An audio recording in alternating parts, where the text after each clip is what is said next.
M'encanta l'efecte que has posat de part de l'Eix. No és ningú efecte, estic quasi tots dalt del cap. Bé, no? Home, actues sempre molt mal, però no passa res. Ja tenim fals inici, ja podem començar. Este tros de bé, no? També se També el deixo. Vale. Benvingudes a Repel·lents, un programa divertit de cultura, on Màxim, Laura i Freddy es fan els sabuts sobre filosofia, història, art i feminisme. Quan passe l'última fila hora, s'acabarà el nostre amor. Quan tire la mobileta al riu, no hi haurà cap en actiu. Ja mai més escoltarem la xirimita de la flor.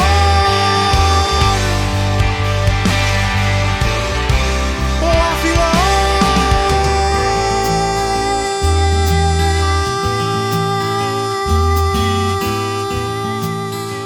Què passa, repel·lents? Com estem? Benvinguts a aquest programa indeterminat de la 5ª temporada. Indeterminat perquè no sabem quan s'emitirà ni quin ordre tindrà, però de moment sabem que serà de la 5ª temporada, això sí que ho tenim clar. Com sempre, recordar-vos que podeu escoltar, suposo que sí, ja esteu escoltant el programa, que estem en iVoox, penjarem també el programa al YouTube i ara ja estem en Spotify. Però sols els 20 últims perquè no paguem lo de iVoox de mensual perquè a l'8 tots els demés. Però coses de podcast de pobres.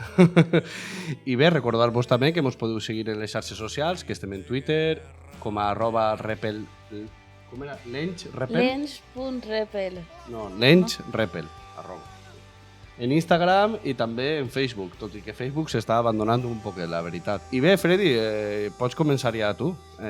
A qui mos has portat avui? Bueno, presentamos també vosaltres, no? Bueno, sí, com sempre m'acompanya Freddy, que el podeu trobar a l'Instagram i al Sí, Twitter. que tinc Instagram des de fa poc, relativament. Sí. I com eres en Instagram? És una bona pregunta. És una bona pregunta. Soc massa novato en aquest tipus de xarxes socials i no te creus que estic massa posant ni en el meu propi nom, Ja l'etiquetarem, no passa res. Exacte. No, de fet està en la bio del programa. Sí. Molt bé. I també Sí. m'acompanya Laura. Oli. @I'mLauraMars a l'Instagram i @I'mLauraMars al Twitter. Sí. I que vos parla, que és @MaximVivo al Twitter i en Instagram @MaximCV. I bé, Freddy, ja pots començar. Ja? Així? Sí. A pelo? Què t'espera allà amagat? Bueno, avui hem preparat en principi un programa que tindrà un caràcter molt participatiu, donat que anem a parlar de masculinitats en plural i el convidat especial en el dia d'avui és Agustí Zaragoza Granell. Bon dia, Agustín. Bueno, bon dia i gràcies per convidar-me a un programa que crec que em queda molt bé, lo de repel·lents. Crec que puc ser un convidat molt repel·lent, m'encanta el nom. Bueno, faré una xicoteta presentació per a qui no conega Agustí. Agustí és agent d'Igualtat, és professor de filosofia, de fet, en aquest sentit ja ens coneixíem abans de la tertúlia que tindrem avui. És també escriptor, és columnista en el diari El Levante, el mercantil valencià. Dona cursos, dona tallers, dona conferències per a ajuntaments, institucions públiques, privades, fins i tot els adapta per a primària, secundària, batxillerat, etc. Com us deia, es va llicenciar en filosofia, també va estudiar el màster d'Ètica i Democràcia, en aquest cas en la Universitat de València, després un altre màster, el de Gènere, no? I Polítiques d'Igualtat, en aquest cas en la Universitat Jaume I de Castelló, en l'especialitat d'agent d'Igualtat, i es dedica a la docència des de l'any 2007 en les aules, és a dir, 15 anys ja hi batallant. També fa cursos de formació en el CEFIRE, molts, de fet Moltíssims. sempre està de dalt cap a baix amb això. Tens que explicar que els CEFIRES són és l'organisme oficial de la Conselleria d'Educació per a formar al professorat de totes les etapes. I sobretot els cursos que fas tenen a veure amb igualtat, Tots, no? clar. Amb coeducació, amb violència de gènere, no? Amb aquest tipus de qüestions. Curiosament, mai he fet cap de filosofia. perquè la vida va per alguns llocs i suposadament jo crec que és veritat, no passa res, seré pitjor filòsof perquè no he fet mai cap curs de filosofia, però no passa res tampoc. No, però segurament aprofites coneixements de la filosofia, no? A l'hora de fer bueno, sempre, és que el feminisme és filosofia. Sí. I finalment apuntar que ell mateix es defineix, estic agafant la cita de la seva pròpia pàgina web, per cert, es defineix com un activista feminista, sense rei, ni amo ni bandera, que m'agrada molt. Totalment. I obrer de l'educació. Bueno, però això... Perquè igual ja no que... Posa, tota la gent que estem a esta taula, la gent que estem a la taula de repel·lents, treballem en la base, no estem en la poltrona de la universitat, que és molt més còmoda. Aleshores, jo reivindico molt el treball que se fa en la trinxera, que dic jo. En la trinxera no va tota la gent. Jo pense de veritat que podem fer moltes coses mal, però sobretot anem els que creguem en l'educació de manera radical. Sí. Bé, doncs una primera pregunta que m'agradaria fer-te, i de fet jo crec que els meus companys també, és precisament com arribes als estudis aquests del màster d'Igualtat i de Gènere. És una pregunta interessant, perquè d'alguna manera ja diu qui és un, no? Jo, des de menut, i vaig a fer una mica, com estem en una tertúlia entre amistats, de psicoanàlisi. No compte molt en les xerrades, però si me pregunten directament, o en gent que estic amb confiança, sí que ho dic. A veure, jo des que era menut, en primària, quan tenia 8, 10 anys, n'hi havia una realitat que no entenia.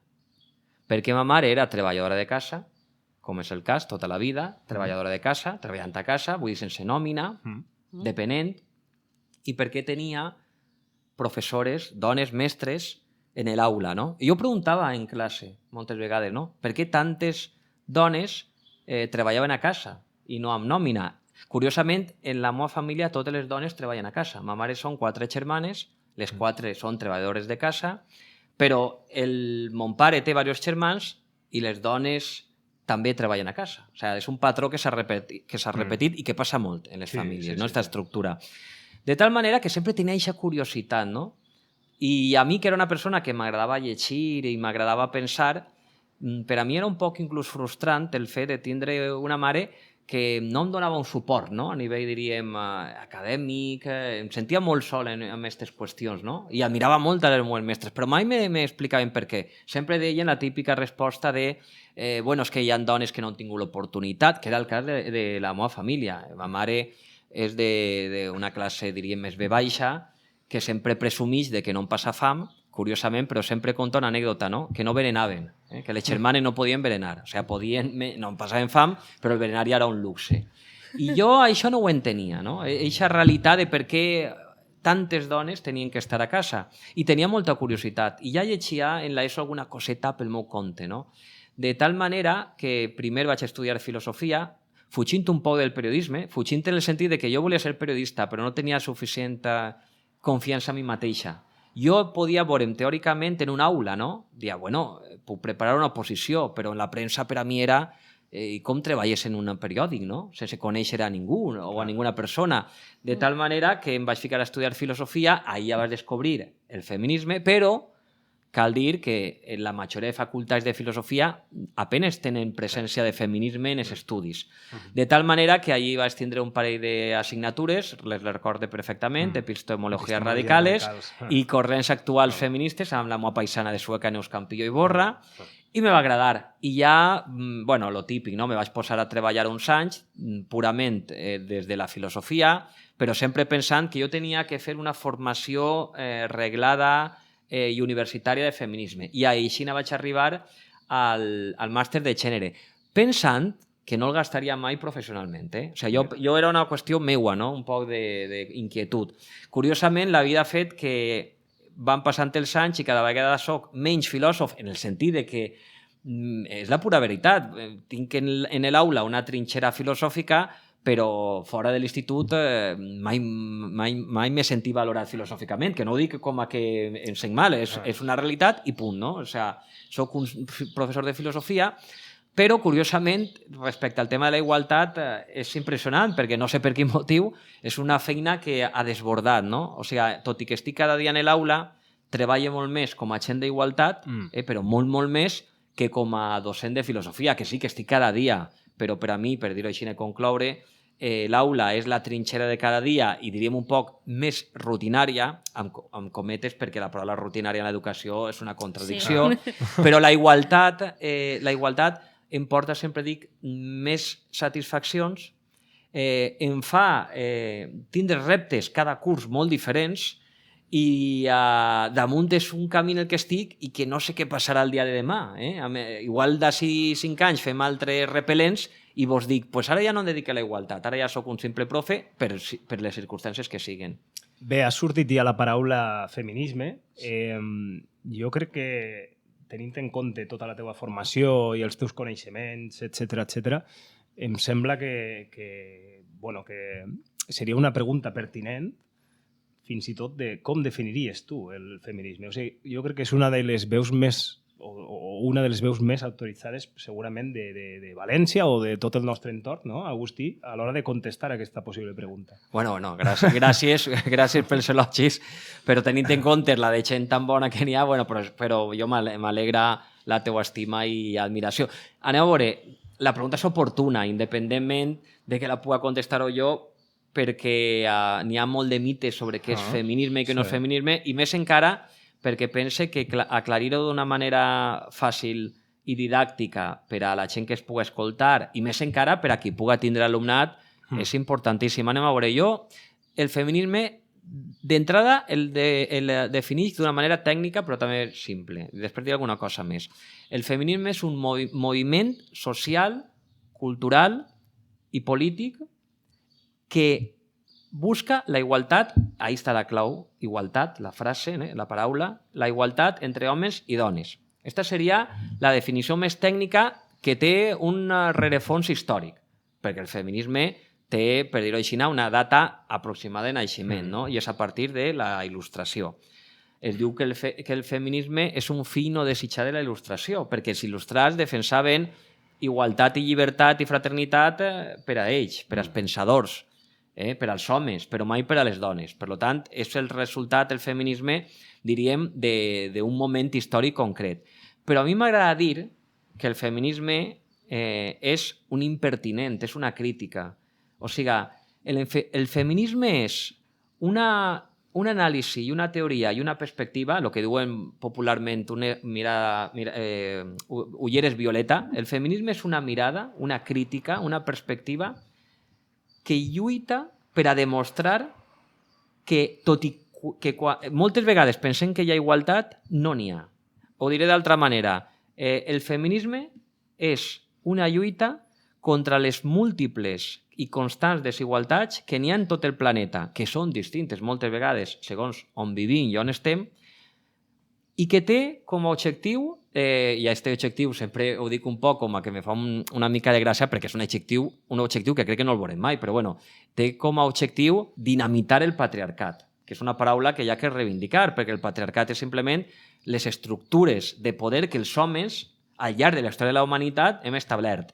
I aquest seria l'objectiu radical del feminisme, o sigui, tirar el patriarcat, però és molt difícil perquè el patriarcat, a part de que és molt potent, molt complex, molt divers i metaestable vol dir que se va adaptant als canvis que n'hi ha, no té que veure el segle XXI res amb el segle XVIII, amb l'estil de vida, vull dir. Però és que damunt del patriarcat s'ha trobat en algo terrible. Terrible per a nosaltres, ell està encantat. El patriarcat s'ha trobat en el segle XX i especialment en el XXI i va pitjor, el capitalisme.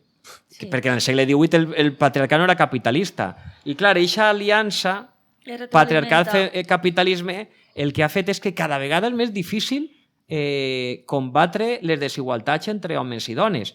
Poso un exemple concret i no vull enrotllar-me molt per a que s'entenga. Del segle XXI. És que fa 20 anys no parlaven de ventres de lloguer.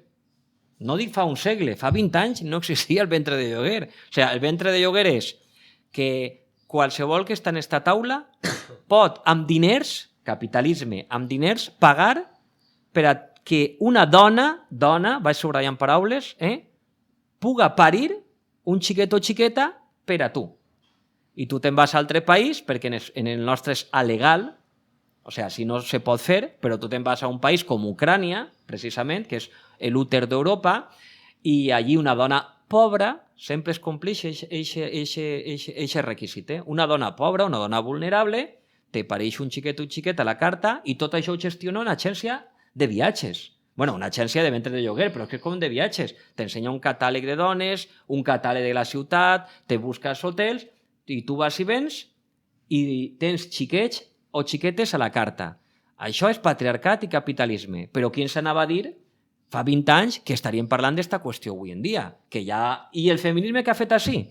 Pues el feminisme, per a que vegam per què és crítica i és reflexió, pues el feminisme el que ha fet és que quan detecta un problema masclista de violència contra les dones, diu, anem a fer una teoria.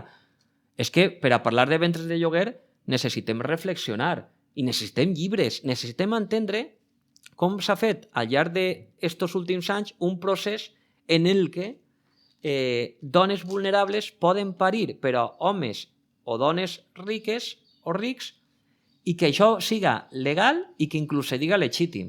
I te trobes paradoxes. I atenció que així estem en una taula en gent implicada en l'educació. I què passarà, que a mi ja m'ha passat, quan te trobes al fill o filla d'un matrimoni heterosexual o homosexual que l'ha tingut en la pràctica de ventres de lloguer? Perquè jo, per exemple, com ho expliqué en l'aula, dic que això és violència contra les dones i produeix molt de malestar. Per això el feminisme és un impertinent. Si volem discursos, i vaig estar a la conclusió, si volem discursos per a dormir més tranquils i tranquil·les i per a viure amb brilli-brilli i no ser conscients de la desigualtat entre homes i dones que hi ha en el món, aleshores el que hi ha que dir és no al feminisme. I si volem entendre i comprendre el que passa respecte a la desigualtat entre homes i dones, només es pot fer d'una manera, en feminisme. I vull dir un punt final.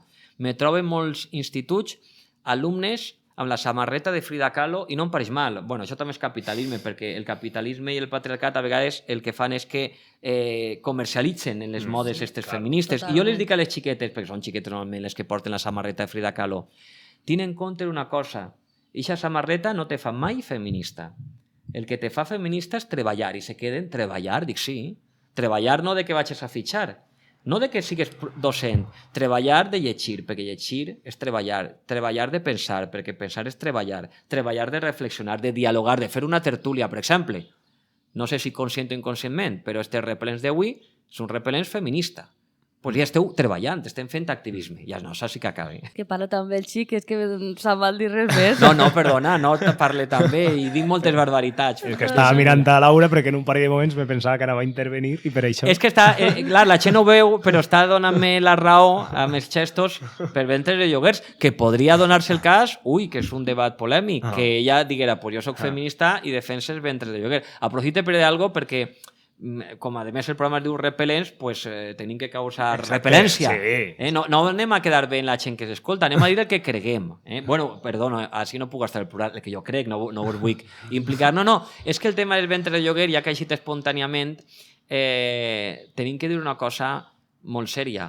Ha fet una gran bretxa i una gran desunió entre un col·lectiu que era amic del feminisme i el propi feminisme. O sigui, n'hi ha una ruptura entre el moviment LGTBI i el moviment feminista. Hi ha que dir que el moviment LGTBI és un col·lectiu i el feminisme no és un col·lectiu. Exacte. Això és important dir-ho. Però per què? Clar, jo entenc emocionalment, sobretot parelles homosexuals, perquè clar, les parelles que conec lesbianes, normalment alguna d'elles vol parir, clar, ho entenc. Sí, però clar, els homes no poden parir.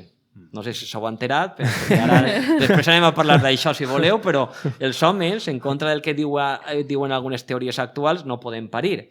Què passa quan dos homes gais volen tindre criatures?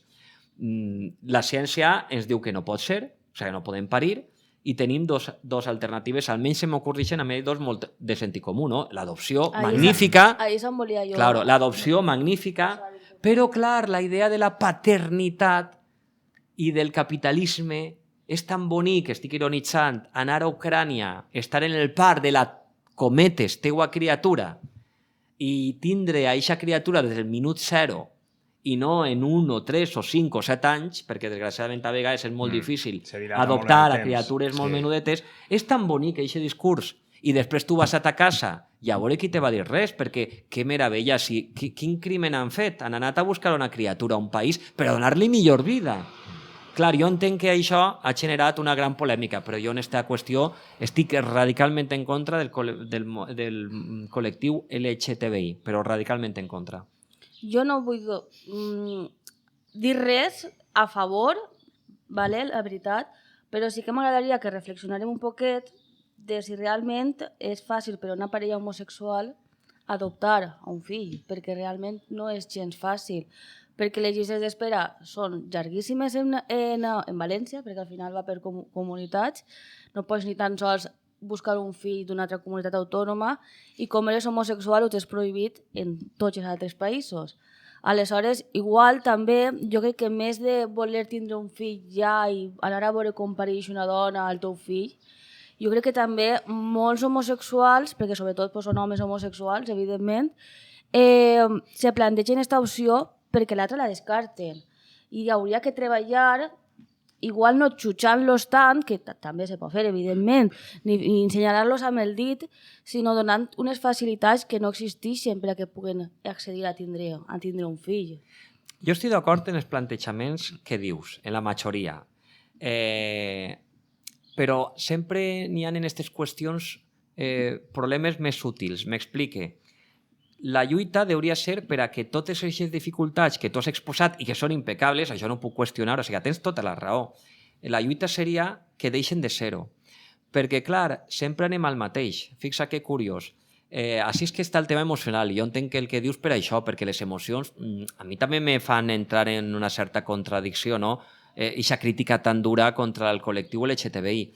Però, al final, mira, vaig a ficar-me un poc filosòfic. Saps què me fa posicionar-me més amb el feminisme que amb eixa parella gay? La consciència de classe.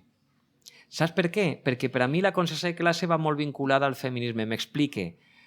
Per damunt dels desitjos d'eixe matrimoni homosexual està els drets de la dona vulnerable. Perquè saps on me ficaries a mi entre l'espasa i la paret? Si tu me digueres és que hi ha dones molt ben posicionades econòmicament que lloguen el fill. Me ficaries entre l'espasa i la paret perquè ahir el meu discurs se desmunta. Te diria, vale, pues a callar. Lo que passa és que tenim dades. I al meu alumnat, que són molt pro ventre de lloguer, es dic, quina mare vostra pariria per diners? Pregunteu-ho. Quina cosina, quina amiga, quina veïna. I famílies que tenen diners. Diners classe mitja, vull dir, que poden menjar. I te diu, no, ma mare diu que... Bueno, pues, no, a lo millor no estaria de més guanyar-se un extra de diners. I te diu, ja, però és que parir... és que és una cosa... però això és sempre per a nosaltres, que podem tindre una vida més o menys resolta. Però en les dones vulnerables no. I clar, hi ha un conflicte de valors d'alguna manera, perquè, el dret a que les parelles gais tinguin fills i filles me pareix inqüestionable i és que es tindrien que facilitar. Jo voldria que si volgueren tindre una criatura demà, la tinguin demà. I en 0 anys és difícil, però en 6 mesos, en 8 mesos, en 10 mesos. Però, clar, tenim que pensar-ho molt seriament, de veritat, perquè sempre parlem de dones vulnerables i després és lo de sempre. Posem-nos en el lloc d'elles, perquè, clar, nosaltres ho veiem d'una visió, diríem, molt cosmopolita, de gent que no som, anem a veure si no som classe privilegiada, però, gent que tenim treball, que tenim un sostre, que podem anar a fer-nos un soparet, vull dir que tenim mòbil, i, clar, eixa perspectiva moltes vegades no es deixa veure que darrere d'esta realitat dramàtica que és els ventres de lloguer està l'explotació altra vegada de les dones més vulnerables. No recordo ara l'autora, perquè té un nom molt complex, però n'hi ha una autora feminista en un llibre que es diu algo així com prostitució, violència... No recordo, mira, estic dient de nom i potser ni se pareix així. Però ella deia un terme que jo no el gaste molt, el vaig gastar una vegada en televisió i no el tornaré a gastar perquè n'hi havia un... Clar, en la televisió fan això sempre, dugueren a un xiguei que estava ja en el procés de ventre de lloguer i se va enfadar molt, però ella diu un terme, que a mi m'agrada, te diré, en allò de ventre de lloguer que diu que creu que és un terme light I ui, que ventre de lloguer és un terme polèmic. El terme tècnic és gestació subrogada. Però és que defensem que la gestació subrogada és violència, ens neguem a dir gestació subrogada i diguem ventres de lloguer. Bueno, pues ella diu prostitució uterina, en el sentit de que obliguen a les dones a prostituir el seu cos per diners. Bueno, pues és altre concepte molt menys utilitzat, però que si googlegeu el veureu ahí, prostitució uterina. Jo penso en tot això, si se ficarem ja en termes un poc més pràctics, que en Espanya hi ha una... Bueno, a mi me fa la sensació que en tots aquests temes se tendeix a no legislar i com el tema de la prostitució, que després podrem parlar i demés. Quan hi ha un tema polèmic no legislem i que vaig a venir, no? Aleshores estem en una situació de legalitat. També podria ser en el consum de la marihuana, per exemple. Sí. Que és una cosa que no s'ha legislat, i tu pots anar fora, te gastes molts diners i ho aconsegueixes, en Espanya és il·legal. Hi havia alguns partits que sí que estaven a favor i demés. Clar, però és que per això jo dia que s'haurien de prendre mesures per a que aquestes persones pogueren tindre el fill d'una manera. Això ho han de legislar i han de donar opcions. Nosaltres no, el poble no pot fer-ho.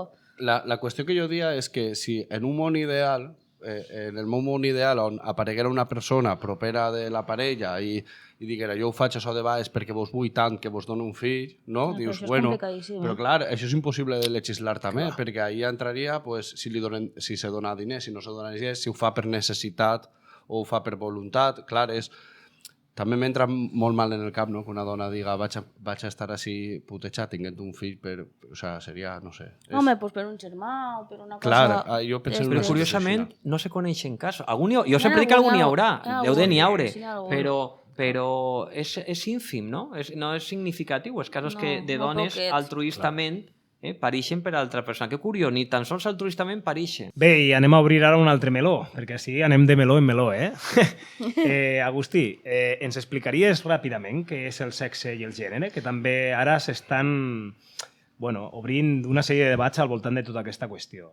Sí, esta pregunta també és molt important i d'alguna manera sembla que de manera un poc espontània van apareguent els temes més actuals feministes i de més debat. Anem a veure.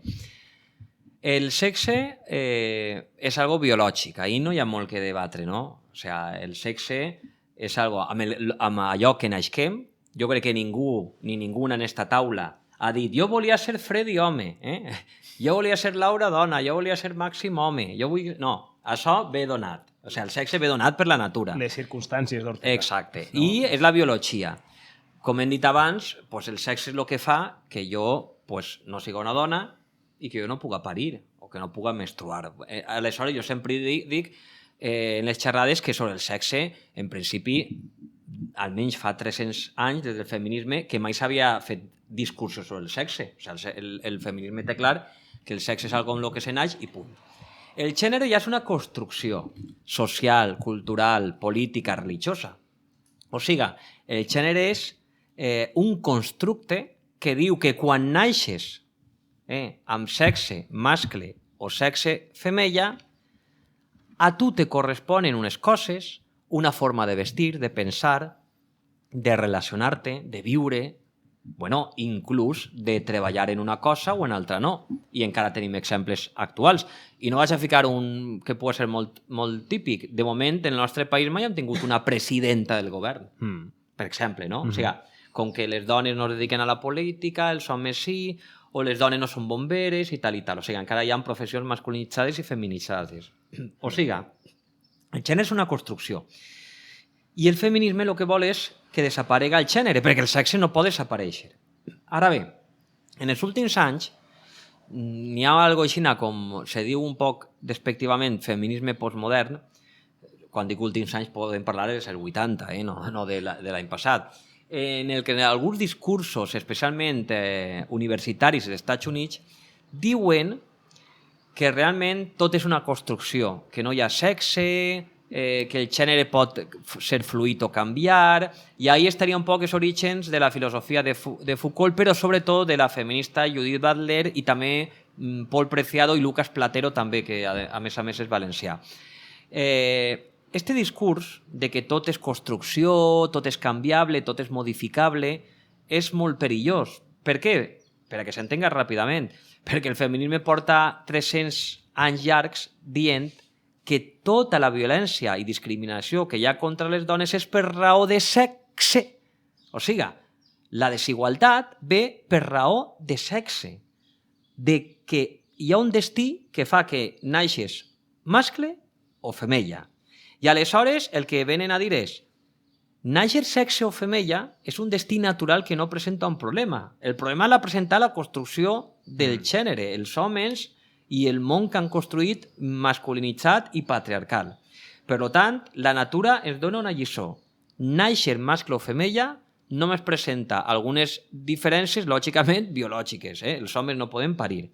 El que hi ha que fer és abolir el gènere. Eixa és la frase, abolir el gènere. No hi ha coses d'homes i dones, no hi ha coses d'homes i dones. I ara ens trobem en un discurs que diu que no, que el sexe és algo que ens han assignat i que realment no existeix allò que en la natura se puga dir mascle o femella. I, per tant, lo masculí i lo femení són unes construccions, però bueno, que poden jugar amb elles i que jo puc dir que si em sent dona ho soc i que jo puc dir que puc ser a la vegada home-dona. Clar, és un discurs molt preocupant, perquè d'alguna manera desfà 300 anys de lluita. Mira, i vaig acabar una broma que dic jo, una broma que no és broma, però és broma. No és una cosa dramàtica. Falete. Jo sempre dic, l'abolició del gènere és Falete. El primer abolicionista del gènere és Falete. Sí. Quan va eixir en televisió... Esperem un email del representant de Falete, no? Segur. No, però espera. El primer abolicionista del gènere és Falete. Falete, jo sempre que ve a l'Olímpia, dic a l'Olímpia, sempre a l'Olímpia de València, a cantar jo vaig a veure'l. I jo ho passe mal, un poc. I saps per què ho passe mal? Ho passe mal perquè el públic no sap com dirigir-se a Falete. No és broma. Segurament li dona exactament igual. Sí, però aleshores sí, guapa, guapo, cadascú diu una cosa. I ahí te dones compte que l'abolició del gènere és complexa. És molt complexa. Si jo defensa radicalment a Falete perquè és el primer abolicionista del gènere. Però fixa que curiós. Així ens donen compte de que moltes vegades el que fa falta és canviar més la ment que les actituds. Perquè Falete sí que ha explicat 1000 vegades en televisió el que és. Primera, Falete és un ser humà. Quan dic explicar el que és, Falete és un xic home homosexual que prefereix tindre una expressió de gènere híbrida entre home i dona. Punto. Ja o sigui, mira si és clar.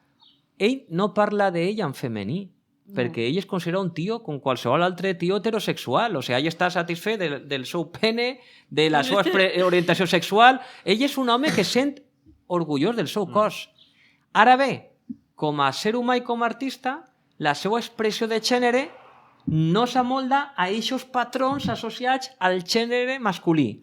I aleshores te'l veus un dia en tacons i bata de cola i monyo amb peineta. Però igual un dia eix pel carrer i te'l veus que du un vaquer en una blusa de dona.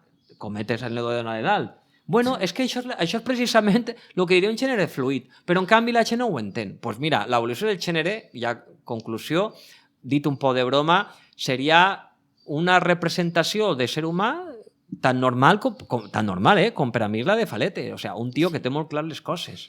Jo tinc clar que això és la finalitat del feminisme i el futur ideal, no? Que tu tens els genitals que tingues, no fa falta que te'ls canvies per a res, perquè tu vas podent estar en una persona que té pene, que no té pene, una persona, pues, com siga, no? Que dona igual la seva expressió i que dona igual el seu sexe, els seus genitals, no?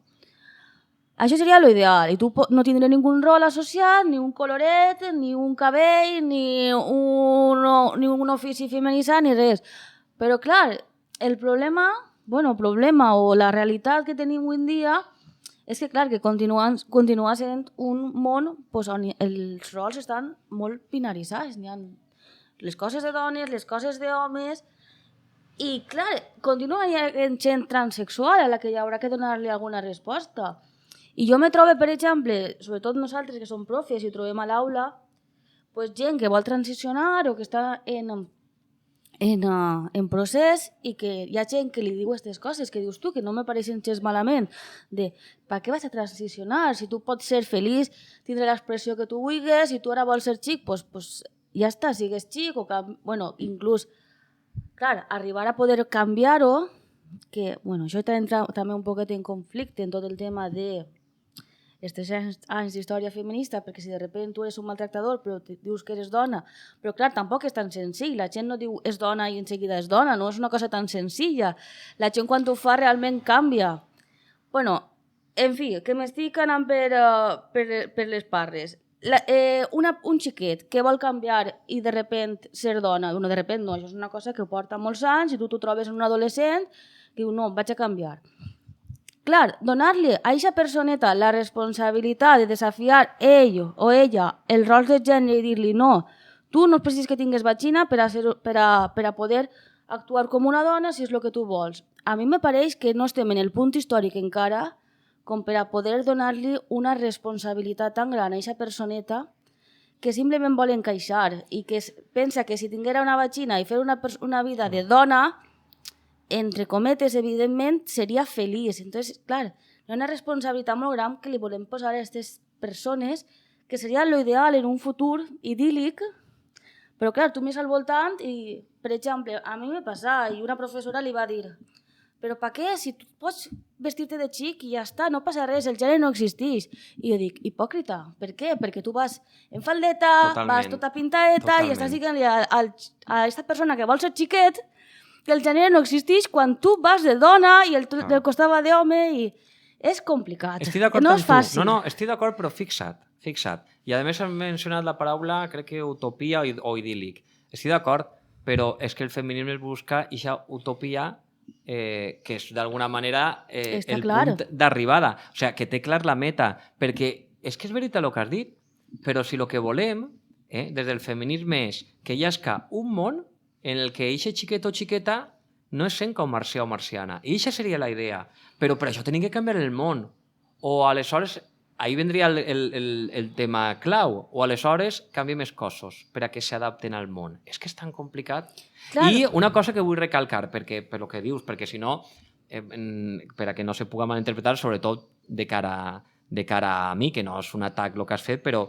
No, ja ho sé, evidentment, estem entre amistats repel·lents. Però el que vull dir és que crec que tot xiquet o xiqueta trans o en ganes de fer transició té els mateixos drets que tu i jo, crec jo, O sigui, deixant de banda si vol transicionar o no. O sigui, crec que ningú podria dir és que les criatures trans estan discriminades. Bueno, si estan discriminades com les homosexuals, hi ha que perseguir-ho. Què passa, sabem què passa? Sí, que passa molt. Clar, passa molt. Però el que te vull dir és que, no, però que legalment no hi ha cap llei que digui, no, és que esta llei es ha deixat desemparats, és que estan perseguits o perseguides. El que vull que quede clar és que, d'entrada, les lleis que a tu, a mi i a qualsevol es protegeixen i es defensen a ells. Sí. I si algú s'insulta, n'hi ha un delit d'odi, n'hi ha delit d'homofòbia. O sigui, que estan protegits i protegides. Hi ha un protocol a propòsit de l'institut. Però que legalment estan protegits, perquè a vegades parlem, ai, què farem? Bueno, un moment, que tampoc estem totalment desprotegits. Fixa't tu, i acaben això. Si volem protegir, també tenen que parlar del tema de si hormonar és protegir. Jo ho deixo ahí perquè és un tema molt complex que jo no controle. Però sí que he llegit sobre el que és l'hormonació i que pena perquè si n'hi ha hagut així algun metge o expert, igual es podria dir pros i contres de l'hormonació, però... Sí, està clar que sempre que tu vas a passar per una qüestió mèdica i una operació és un risc que te vas a posar tu i si és de manera voluntària és que, clar, ningú vol fer això. Però si al final aquesta persona vol fer-ho perquè no va sentir-se feliç d'altra manera i no vol canviar el món, no vol ser la persona que diga no, jo vaig a desafiar així, no, simplement vol adaptar-se, clar, ahí hi ha uns drets que ha de tindre i ha de fer-ho i clar, n'hi ha que donar una resposta, igual no el feminisme el que li ha donat la resposta, no ho sé, però... No, el feminisme té una cosa curiosa però que sé que no te va a satisfer. El feminisme diria sumem-nos a aquest món idíl·lic, utòpic que volem buscar i que no hi ha cap gènere i aleshores moltes coses canviaran. O sigui, sí, que tinguin clar que no hi ha coses... Sí, mentrestant, ho has dit tu i jo ho comparteix. Jo vull un pito, jo vull un pito. Clar, aquesta persona vol un pito. Jo no sóc ningú per a dir-li no te fiques el pito. No sé si m'explico. No eres ningú, però mira, anem a pegar la volta a l'argument. Eres algú si tens una criatura de 9 o 10 anys que vol fer-ho i tu saps que això té unes implicacions sèries. Perquè no eres ningú per a dir-li no te fiques tacons. Ahí sí que és una cosa discriminatòria total, no? Imagina que digueres, no, com te vas a ficar tacons? Pepe. Si te diuen Pepe, tu no pots dur tacons. Això seria lo terrible. Sí. Però pensem de veritat seriosament... Bueno, i aprofite per a recomanar el llibre, perquè lo bo del llibre Nadie nace en un cuerpo equivocado, per a la gent que escolta i vulgui llegir, Nadie nace en un cuerpo equivocado, en l'editorial Deusto, és que els dos autors són psicòlegs clínics. I a mi m'interessa saber l'opinió de psicòlegs clínics. Sí, no tant la dels filòsofs, que són molt divagadors.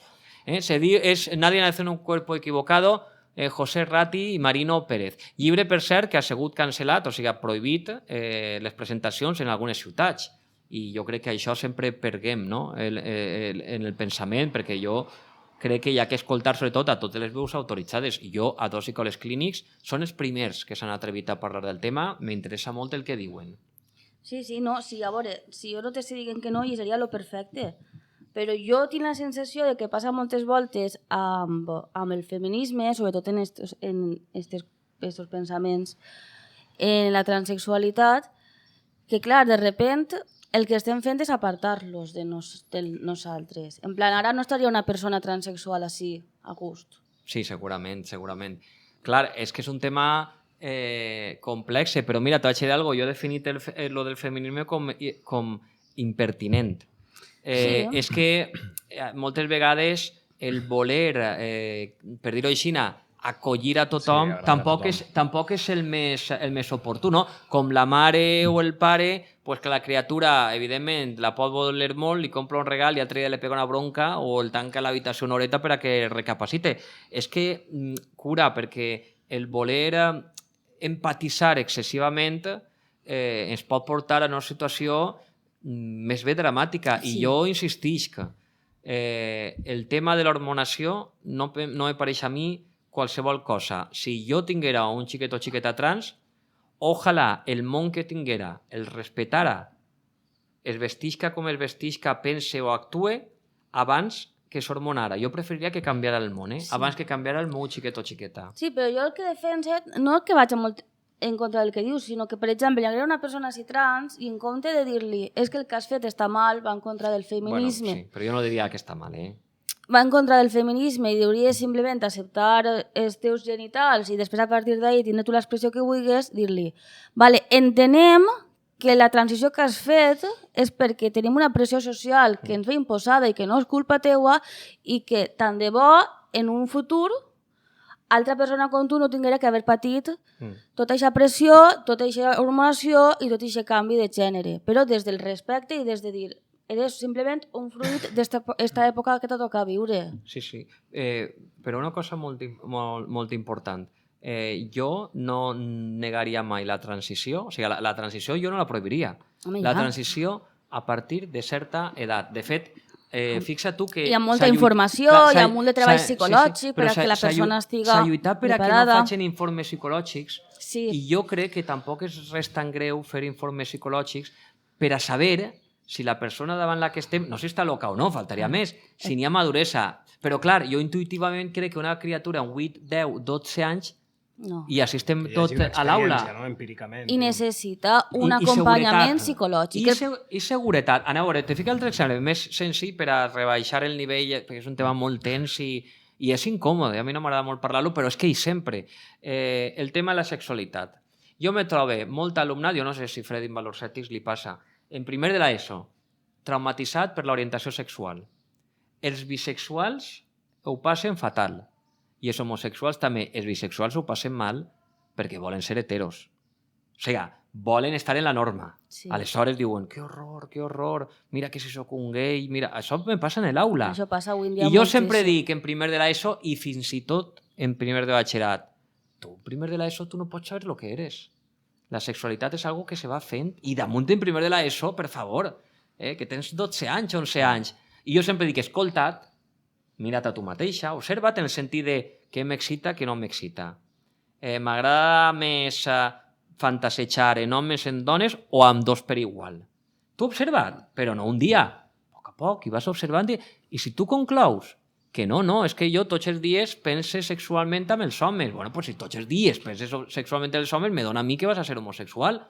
No passa res, És que jo fantaseig per igual als 18 anys, o 16, que ja tenen relacions sexuals, és que m'he xitat en un tio, en una tia, en un tio, en una tia... Pues me dona Igual que és igual que vas a és ser bisexual, chico. Però per què tenim que viure en termes de complexe? Jo faig un procés de reflexió sexual respecte a la orientació sexual i crec que no és delictiu ni me tancaran en la presó. L'únic que dic és per què no puc fer-ho en una criatura trans? Però, ui, que avui legalment es pot fer, A veure, perquè diuen que estàs patologitzant. És que això anava a dir jo. És que, clar, és evident que si una persona, una personeta que estem parlant d'esta edat, vol fer la transició, ha de portar, sigui com se fica la gent, un acompanyament psicològic. Per què? Perquè no està prenent una decisió de canviar-se unes sabates. Estem parlant d'una cosa molt sèria, mèdica, de risc. Molt de risc. Més enllà de que tu te canvies el DNI, que pues, com si t'imprimixen 50 DNIs i te'ls canvies. El problema és que vas a canviar el teu cos i vas a operar-te. Què passa amb el tema que està tan mal vist? I medicar-te. I medicar-te. Quin és el problema de la psicologia i de l'acompanyament psicològic? Que venim d'un moment en què tu, per a canviar, per a fer la transició, havies de tindre una... Com es diu?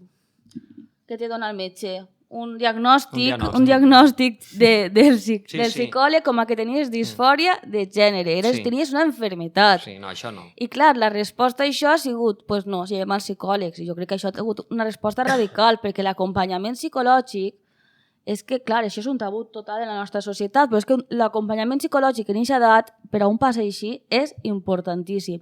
No per a dir que està malalt, sinó per acompanyar-lo i mirar a veure què vol realment i com es va fer, si se va esperar, si no se va esperar, o si realment no té per què tindre aquesta operació. Molta gent transiciona i al final no se canvia els genitals i no passa absolutament res, o se lleven espits. Vull dir que n'hi ha mil maneres. I això ha de tindre un acompanyament psicològic i teòric. Vull dir, ara n'hi ha associacions que agafen els adolescents i els expliquen les coses i es donen teoria perquè al final són xiquets o xiquetes que no tenen ni idea i estan perdudíssims. Pues això és la idea. Si la compartim, i per supost, jo recalque en el tema trans prohibir parlar ni de problema, perquè no és un problema, ni de malaltia, bueno, això és indecent, això és intolerable en ningú àmbit, però acompanyar psicològicament, s'acompanya psicològicament a una dona quan avorta per lo que suposa, bueno, és una opció, no és obligatori. És que hauríem estar tots acompanyats psicològicament. Jo estic d'acord, però això té que... Sí, però ara anem a... I si voleu ja quasi l'última idea d'aquest tema, perquè estaríem ja tot el dia i estem fent quasi un monogràfic, però és que ara s'ha complicat més la cosa. És que jo demà puc anar al registre i dir que sóc una dona. Això ho és legal, empíric i real. Demà. I jo crec que s'ha trivialitzat este tema perquè no puc entendre que un simple paper puga dir demà Agustí és dona. O sigui, em sembla, tornem a l'inici, negar la realitat material del sexe. Em sembla una caricatura... No, espera. I si és tan important aquesta qüestió per a l'Estat, que fa que demà jo puga canviar en el registre el meu sexe, ojo, sense ningun tema, sense ningun informe ni ninguna qüestió adjacent per a no patologitzar ni qüestionar a la gent que se sent, doncs jo demà vull anar al registre a dir que vaig néixer en 1950 i jo me jubile ja. Perdona, jo me sent major. No, i no estic burlant-me, però jo me sent major, estic cansat i vull jubilar-me. Tinc el meu dret a canviar el registre de data de naixement. Con les folclòriques, que se'l tocava... Però que curiós, però per a que vegeu l'extrem que ha arribat este debat, que es poden canviar el sexe. O sigui, que tu naixes i pots parir, però demà dius, no, jo encara que siga dona i puga parir, soc, per dir-ho així, una hembra humana, jo, per favor, fica'm ahí que sóc home.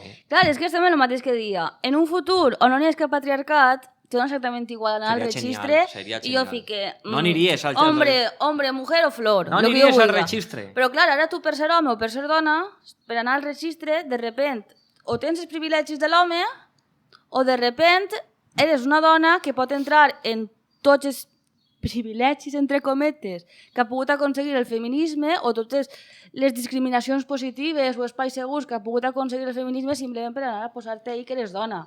L'ideal seria que s'acaba el patriarcat i tu pots ser el que et dona la gana, com si no existís aquest apartat, que també estaria Lo que bé que te no dona la estuviera. gana respetant que n'hi ha dos sexes, que això m'ho sabia dir la ciència tota la vida. Sí, però si no n'hi ha patriarcat, al final com s'hi vols ficar? Ahí està. No, és que si no n'hi ha patriarcat no n'hi ha gènere. I si no n'hi ha gènere, tu has nascut mascle o femella i a partir d'ahí no se sap, fas el que et doni la gana. Si voleu, per anar avançant, vaig a ocupar el paper de Freddy.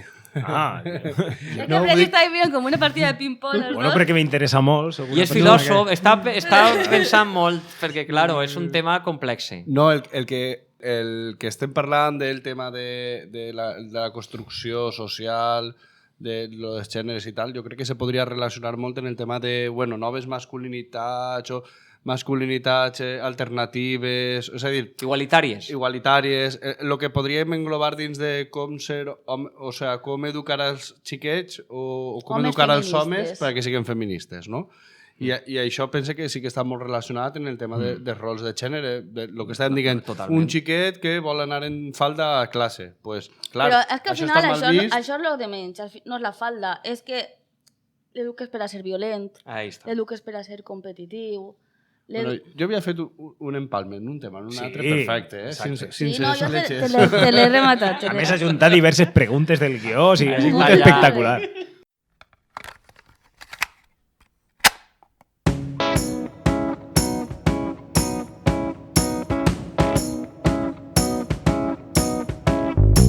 Estàs escoltant Repel·lents, un podcast sobre cultura amb un gran domini de les llengües. Find the notion that asterisms are stable across time and culture is not convincing.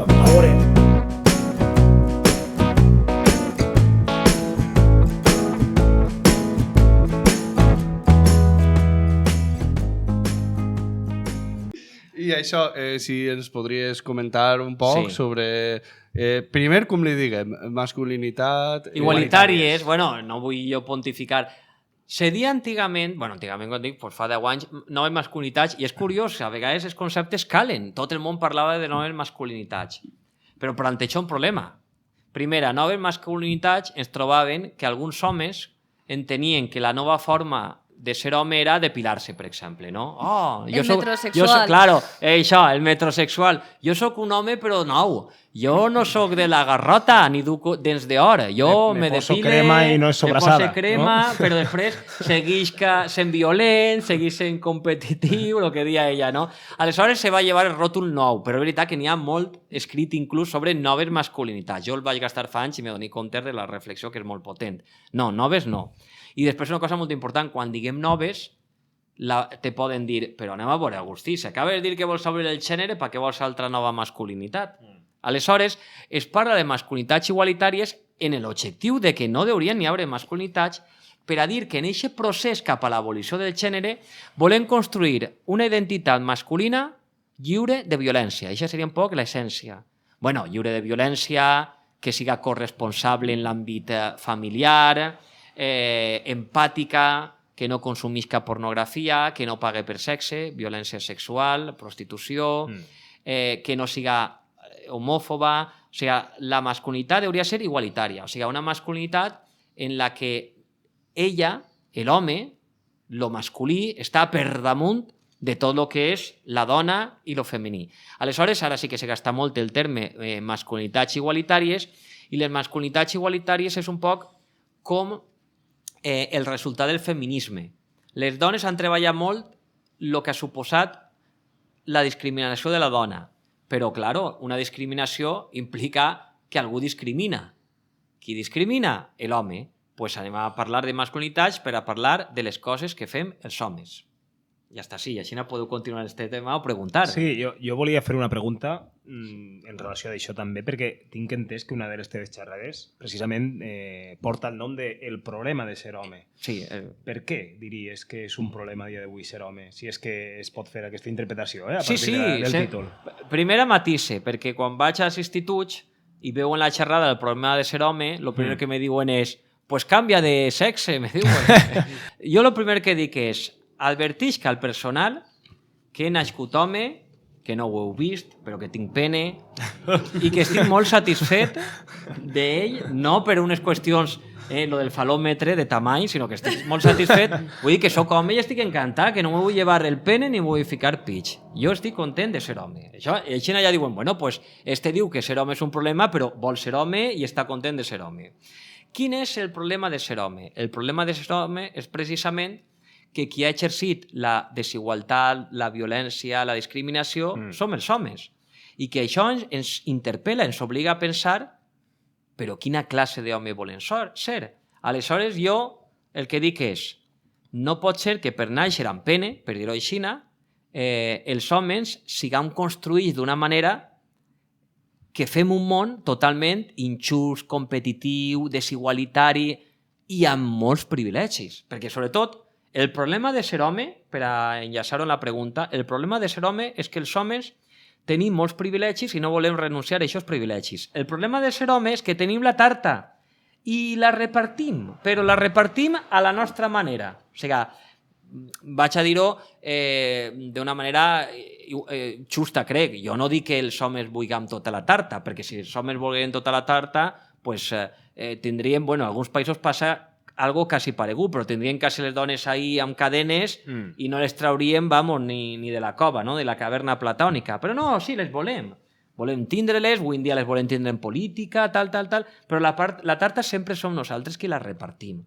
Aquest és el problema de ser home, no? Que vivim en un món androcentrista, que la mirada al món i la construcció és dels homes i no hem tingut en compte a les dones. I sí, inclús ara amb masculinitats igualitàries, les dones ja van ocupant espais, tenen llocs que les protegeixen, però així i tot, en països avançats com el nostre, segueix sent un problema ser home perquè sempre tenim, per dir-ho així, la veu vinculada al poder. Nosaltres som el poder, nosaltres som la representació del poder.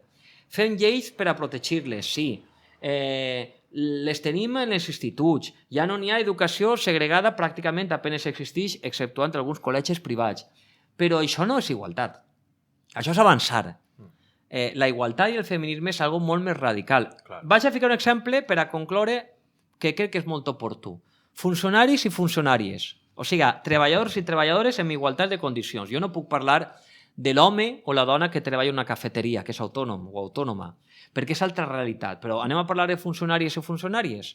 Són iguals davant la llei, els sous, la legislació protegeix per igual i beneficia per igual homes i dones.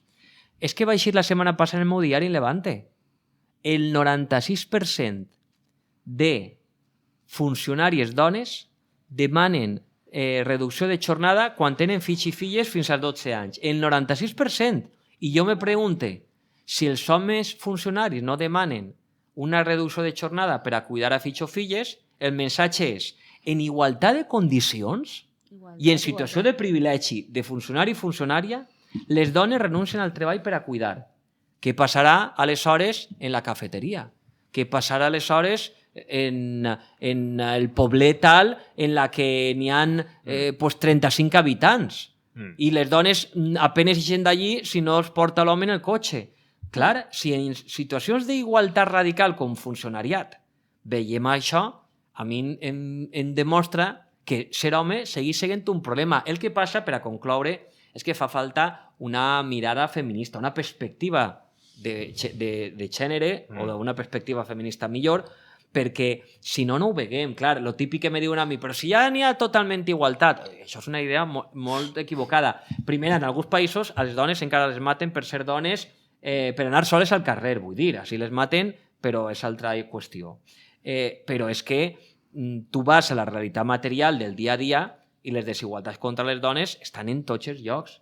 I la veiem, per exemple, en què les dones segueixen cuidant quan se tracta de funcionàries i els homes funcionaris segueixen treballant. Això és la realitat. Jo, si me permeteu, ahir n'hi ha... Bueno, l'any passat va ser... No, és que Màxim és funcionari, No soc l'únic. Ah, que no ho sabia, vale. No, este tros el llevaré. No. Esta taula està molt funcionariada. Bueno, la qüestió és que fa 2 anys, quan farem... sempre solem fer un programa sobre feminisme. I fa 2 anys, en el que vam fer, Jo vaig parlar perquè aleshores havia aprovat el permís igualitari de maternitat o paternitat. Sí. És a dir, que ara en Espanya pues, tenen el mateix temps de baixa, no? Tant homes com dones. I una de les crítiques se feia dins de, diguem, no sé com dirigir feminisme a la diferència o feminisme... Vull dir, que hi havia cert sector de dones que deien que no era just en el sentit de que elles eren les que estaven més afectades, no? Perquè havien tingut el feminisme de la diferència defensa això, sí. Sí, i clar, això, no sé, des de dins del feminisme com se veu, no? Això fusió entre les dones... És una bona crítica. És complex, Jo no veig la solució fàcil. Ahir és on se veu, això sí, el teu exemple és molt bo per a demostrar que la llei aconsegueix una igualtat formal. O sigui, la llei aconsegueix una igualtat formal, però la desigualtat és real, perquè té raó. M'explique. Clar, què diuen les feministes? Tu li dones permís de paternitat a un tio i el tio s'agarra vacances en lloc d'implicar-se en el treball de la criatura. És que pot passar molt. No, és que passa. No ens enganyem, què passa? I la que acaba de parir està feta una merda és ella. Ahí està. Aleshores el que diuen és doneu-li a ella més permís, més temps, perquè és un greu problema. I ho veiem també en el funcionariat. Ja no te dic jo en la classe treballadora no funcionariada, que nosaltres també som classe treballadora, m'explique. És que me toca ja tornar al centre educatiu i vull demanar reducció de jornada perquè la meva criatura és molt menudeta. O sigui, aquests problemes que tenen sobretot les dones. Però, claro, si tu dones aquest permís per igual als homes i ells, d'alguna manera, o no el gasten, que passa també, que molts no el demanen, o si l'imposes, ells s'agafen unes vacances, el que s'aposta és per donar més drets, per dir-ho així, més privilegis, precisament a ells. Una altra discriminació positiva. Claro, no donar-los els privilegis a ells. En alguns països és imposada. O sigui, se tenen que agafar la baixa per maternitat i paternitat tant ell com ella. N'hi ha un sector del feminisme que reivindica un model que possiblement no està tan mal. Saps quin és? Que siga incompatible que el tinguen els dos a la vegada. Es donen més temps, però de manera alternativa. O sigui, pots tindre 2 anys de permís de paternitat o maternitat, però no a la vegada. Clar, ahir també podrien passar coses, però si ella treballa i ell té el permís de paternitat, se té que pensar que ell algo té que fer. Però el que no se fa és que siga simultani. I després també hi ha països que el fan pactat. Te donen 2 anys i te diuen tu, en parelles heterosexuals, apanya tu i el teu home. Si tu vols 4 mesos ara i després ell 2 i després tu 1 i després ell 4, o sigui, també m'agrada molt, és un poc l'autogestió, no? Que te donem este temps. Els dos, com un còmputo de mesos i apanyeu-se bonament. M'agrada perquè és més lliure aquest model, el que passa que també té perills. Jo penso que el model igualitari de permisos a mi me pareix que és molt bona idea perquè possiblement molts homes s'ho agafaran com unes vacances, ho abusaran i tal, però tu estàs encaminant a la gent a que per necessitat s'ha de fer corresponsable l'home de cuidar-lo. O sigui, és a dir, a lo millor ara no m'ho serveix o a lo millor ara molts trauran profit, però estàs ficant la llavoreta ahí perquè se vagi per cair. Espontàniament no ho van a fer. No, això no és una qüestió de donar el permís, això és una qüestió d'educar-los. Possiblement la idea està de... Sí, però les lleis també eduquen. És que les lleis també eduquen. Però que estiga ahí i fins que arribi una persona educada. Te fico un exemple. Jo conec companys masclistes, perquè masclistes en educació n'hi ha moltíssims, que se burlaven quan en el 2007 o 2008 als homes es donaren 15 dies de permís. Se burlaven. 15 dies de permís, total, si nosaltres no parim, se burlaven. Sí, però després en el 2012 han tingut una criatura i s'agafen tot el permís que poden. I quasi sempre no és per a educar. Bueno, és per a ajudar, sí, per a ajudar, però són com unes minivacances. Em pareix tan hipòcrita, no?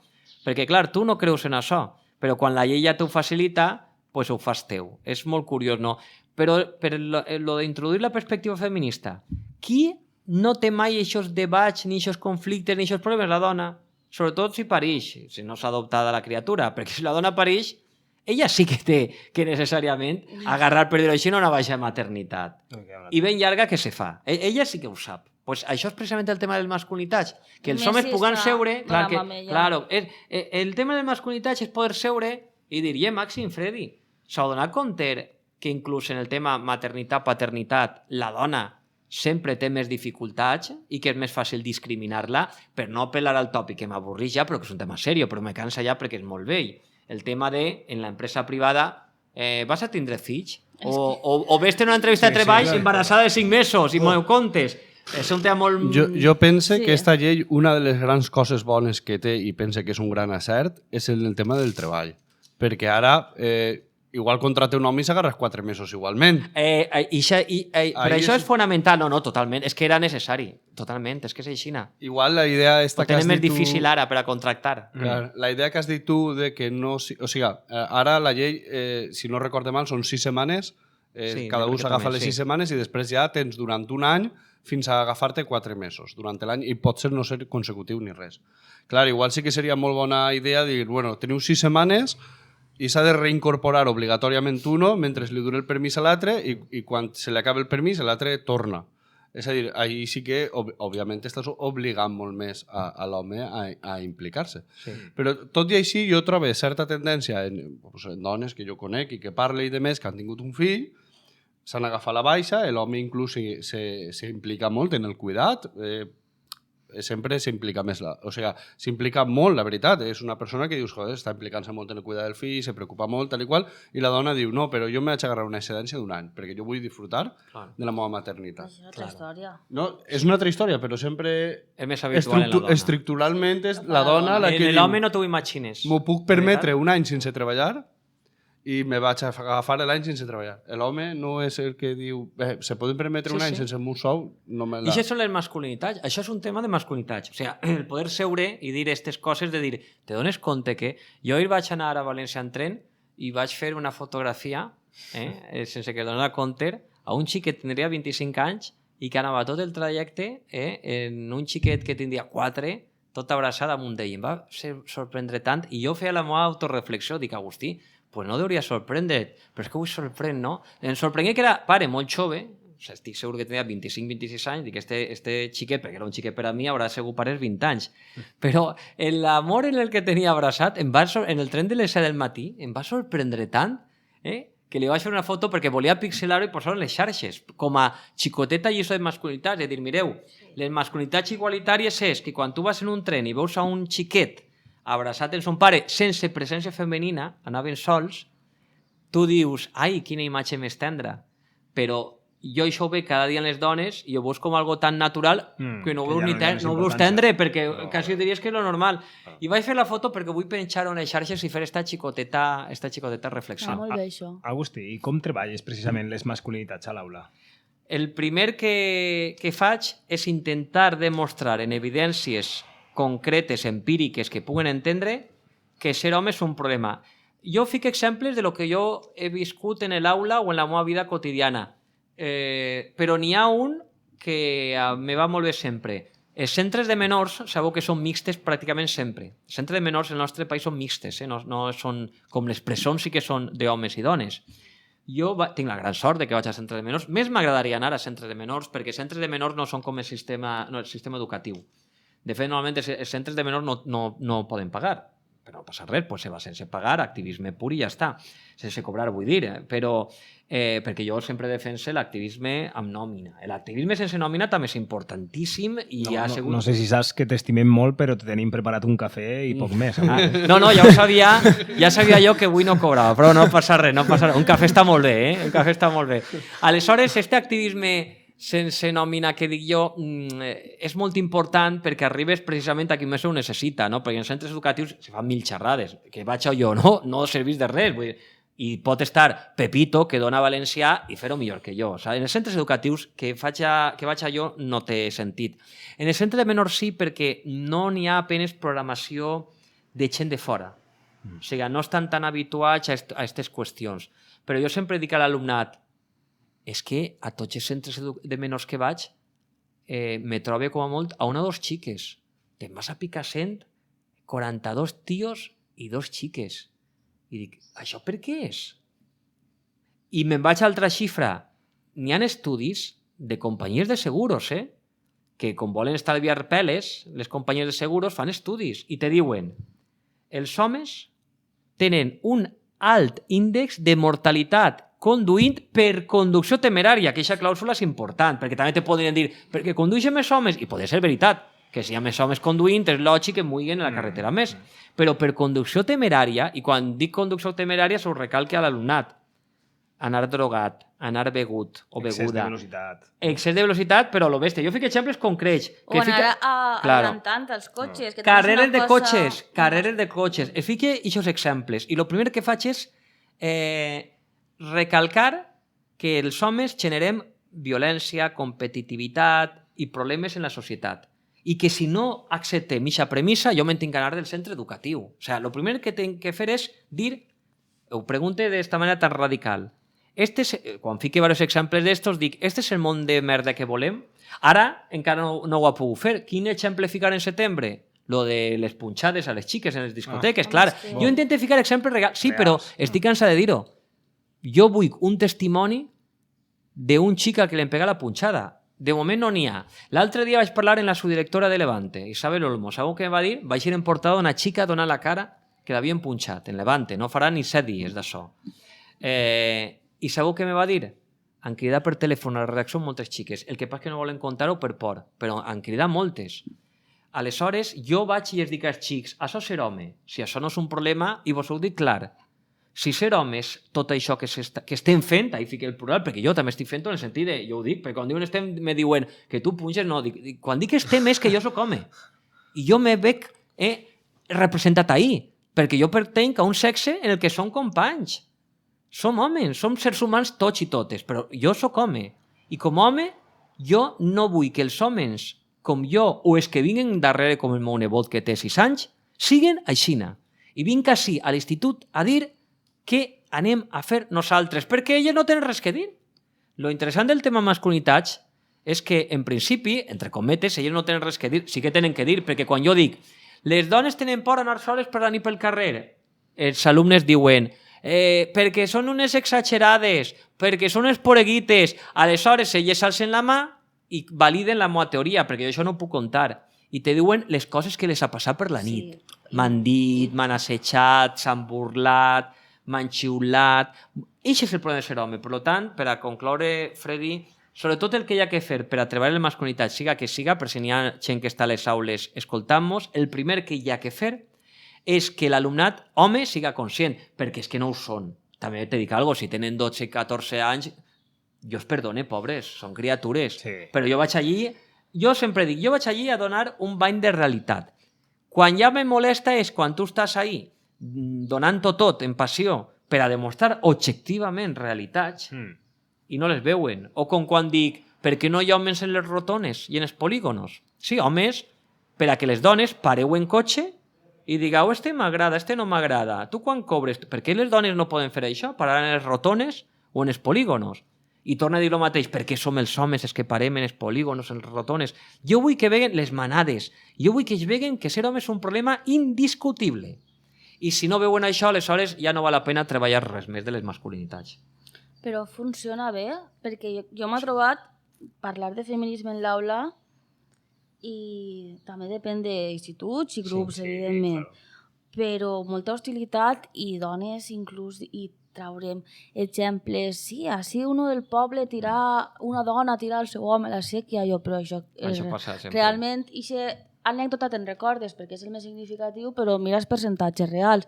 I em toca treure percentatges i em toca treure coses realment, dic, és que hi ha que diferenciar també de lo que és una publicació del Facebook a lo que és una estadística feta per una investigació real, que verificar les dades, que ho entenguen això. I no, ells continuen en la dona que tira l'home a la sèquia i me costa moltíssim. Frontal mito, el dato. Frontal mito, el dato.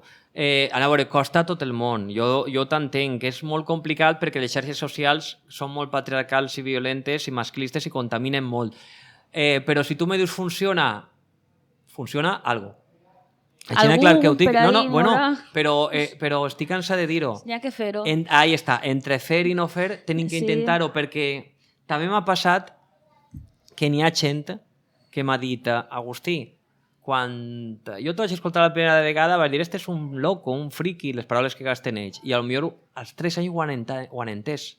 a vegades és com una semilla, no?, que tu has posat. Això I, és- claro, ahí va germinant la cosa i després algo molt important. Jo sempre dic que vaig a cada centre educatiu, si jo parlo a 100 alumnes, xics i xiques, en un centre educatiu, jo s'arriba, en el cas de masculinitats igualitàries, s'arriba a 2 xics i estic content. Jo no me fico en metes de màxims, m'agradaria, però ja que ser realista, me fico en metes de mínims. Mira, l'altre dia ja era a final de curs, però ja juny, per això dic l'altre dia. L'últim institut que vaig anar, dic el nom i tot, l'Institut del Musafes, meravellós l'institut, estava fent una xerrada de masculinitats i estava parlant de l'assetjament als xics gais, que sempre és d'homes. Sí, Claro. El problema de ser home, jo crec que a Freddy li va quedar molt clara la pregunta, el problema de ser home, i a la xic que s'escolta també. I me va xerrar amb un xic molt majo de quart de l'ESO i me diu, Agustí, jo vull dir-ho, tot el món ho sap, jo soc gay. Molt bé, no, per mi és com si m'haurà dit que és del Musafes, doncs si estic en el Musafes, algun hi haurà del Musafes.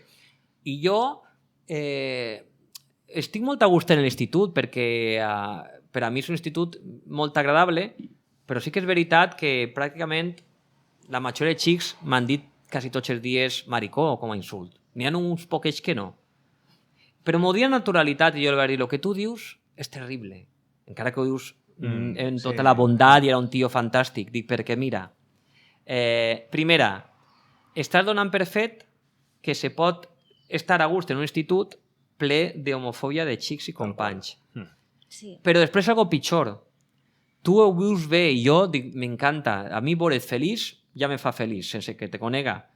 Però li vaig dir, i si en altre quart de l'ESO o en tercer o en batxillerat n'hi ha algú que li passarà el mateix que a tu segur, o paregut, i la fonen, o agafa una depressió, o deixes estudis, Que passa perquè és el moltíssim. mànico de l'institut, i ja no vull ser més dramàtic, o se suïcida, És que passa també. aleshores jo no vull que tu te tinguis que adaptar a l'entorn.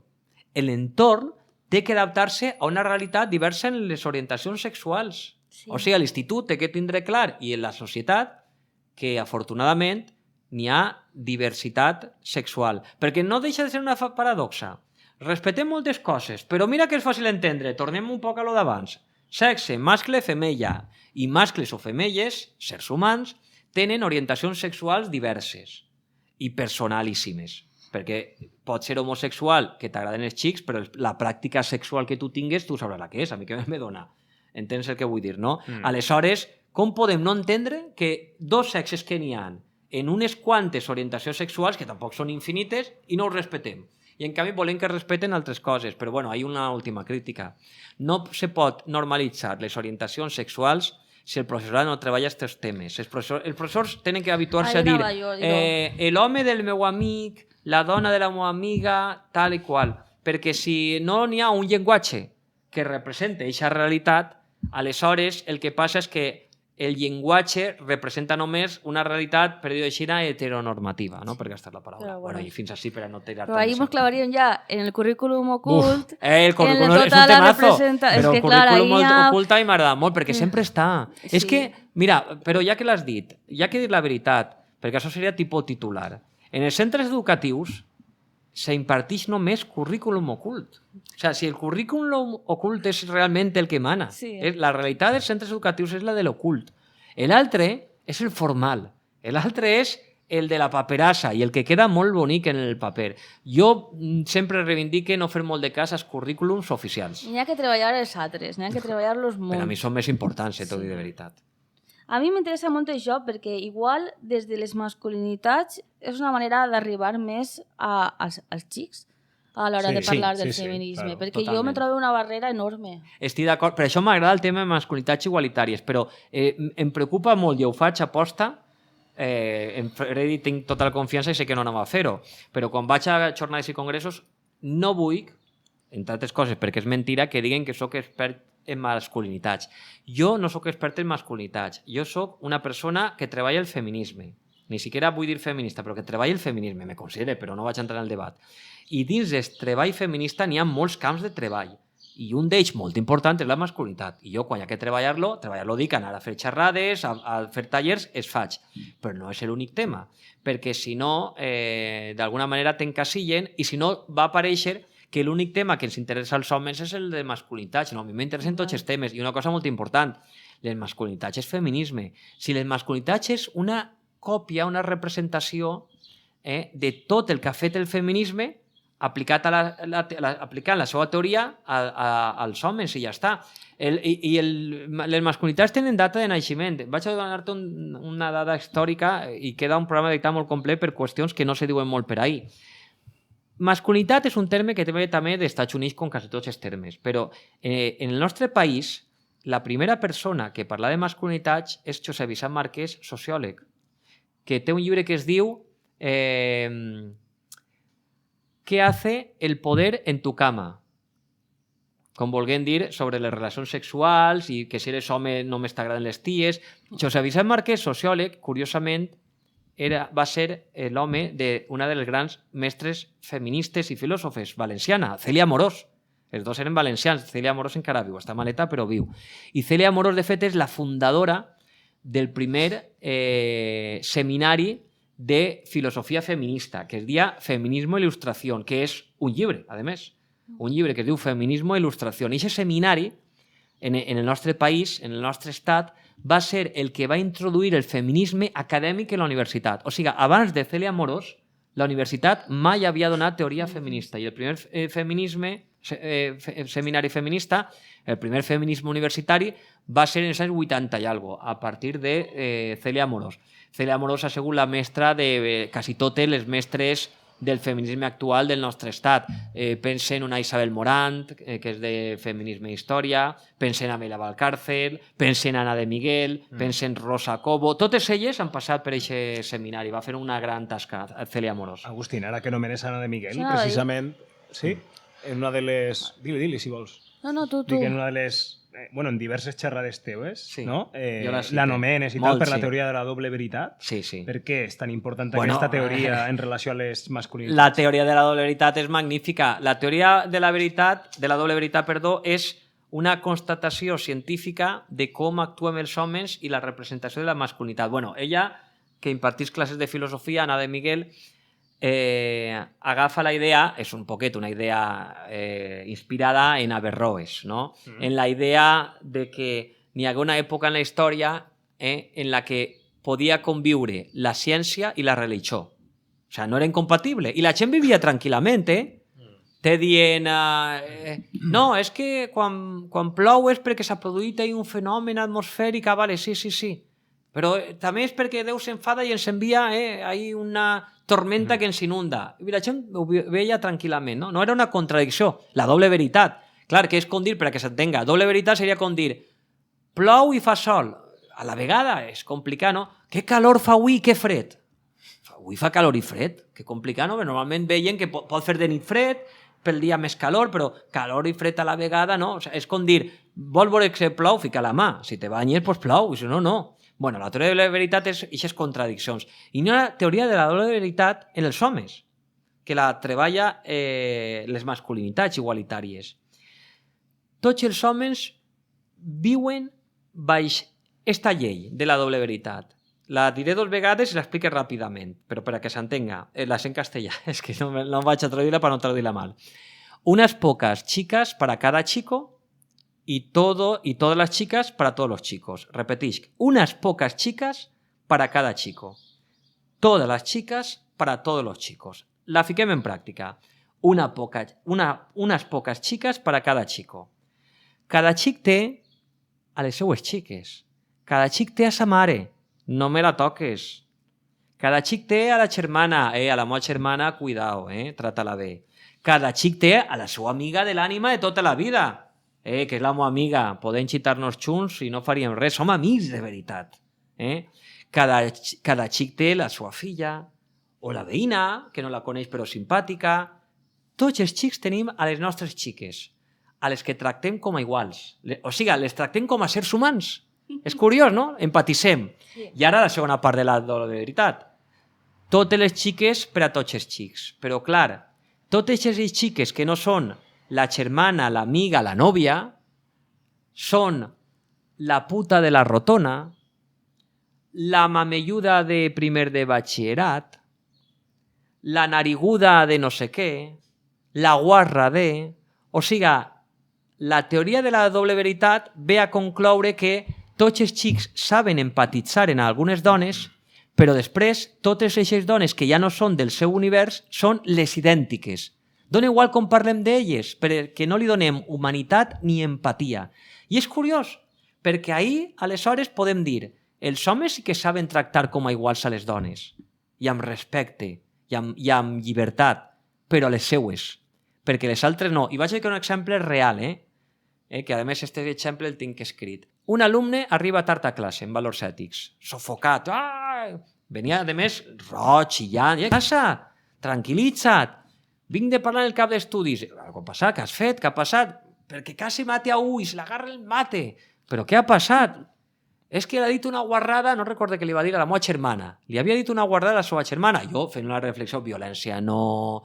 Està molt mal el que ha fet aquell. Inclús comprenc-la el teu enfados. Dic, jo estic amb tu totalment. Però violència no, tal.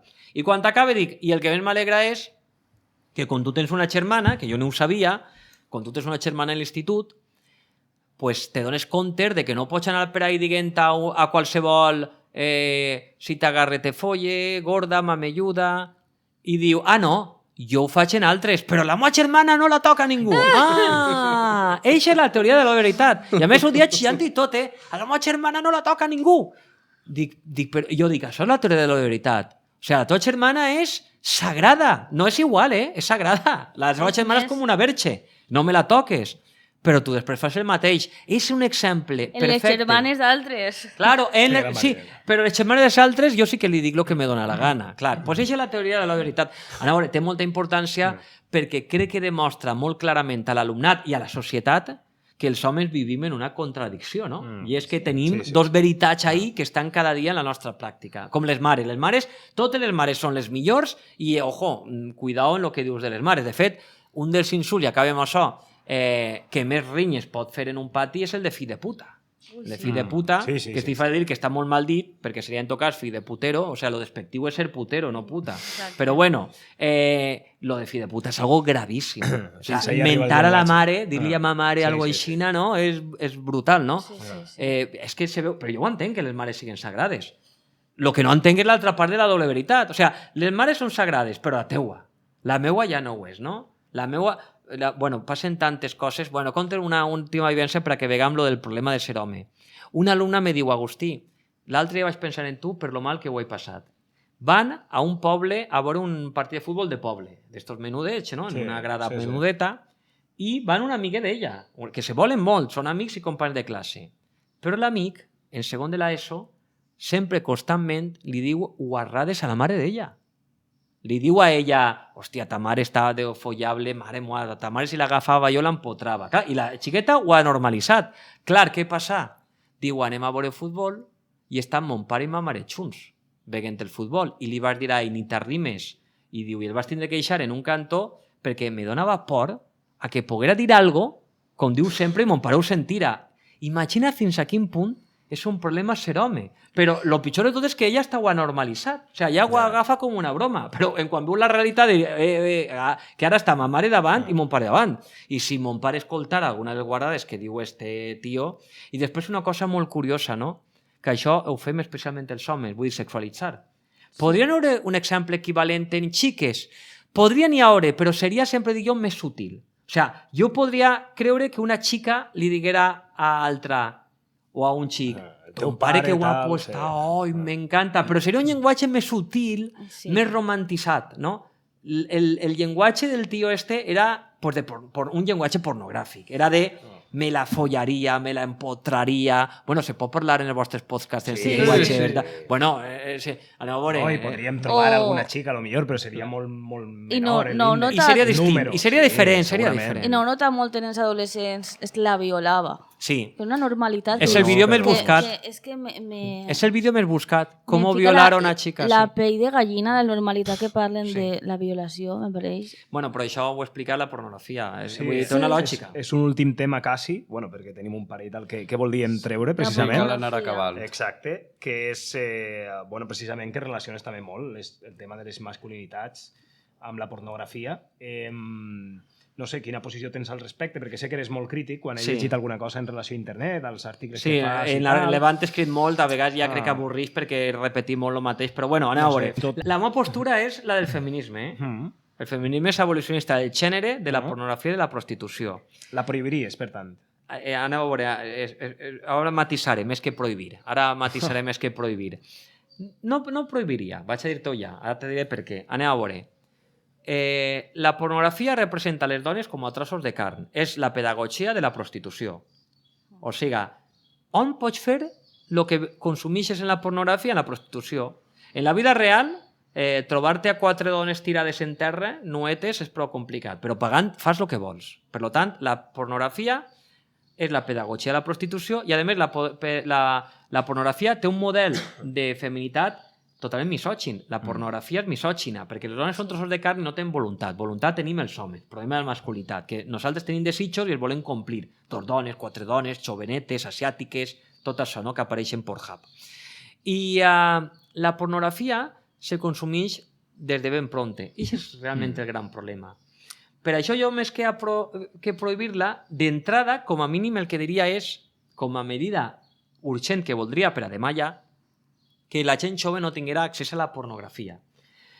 O sigui, jo admetria un debat, jo d'entrada no vull pornografia en cap lloc, però podria admetre un debat que diguérem, i si la consumim a partir dels 18 anys mínim, bueno, seria distint. El problema és que tenim dades empíriques i estudis del propi Ministeri d'Igualtat i jo ho he vist en els col·legis, perquè jo vaig a col·legis, no instituts.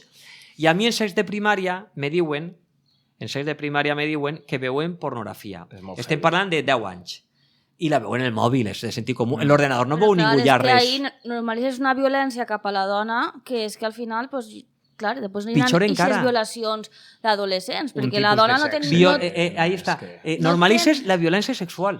Sí, no, i que la dona no és la teva companya de classe, sinó és una cosa. Claro, és un objecte, si tu vas a violar. Les manades, que són totalment pornogràfiques. Cada volta són més adolescents, les manades, també. Però perquè veuen pornografia... Aneu a veure, fem un poquet d'història ràpida. És que no fa falta parlar de fa 50 anys, és que fa 15 anys accedir a pornografia era molt més complicat, perquè la pornografia s'ha anat mediatitzant a través del mòbil. Això està superestudiat. I ara plantejo un debat, però no per a fer-lo ara si voleu, que n'hi ha molts temes, però per a deixar-lo a la gent que ens escolte i que se'n vagin avui, no? Dient, hòstia, este debat m'ha donat moltes reflexions.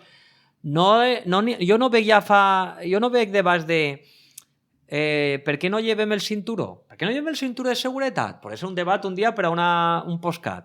Per què no diguem que es puga conduir als 13 anys? Per què no? 13 anys?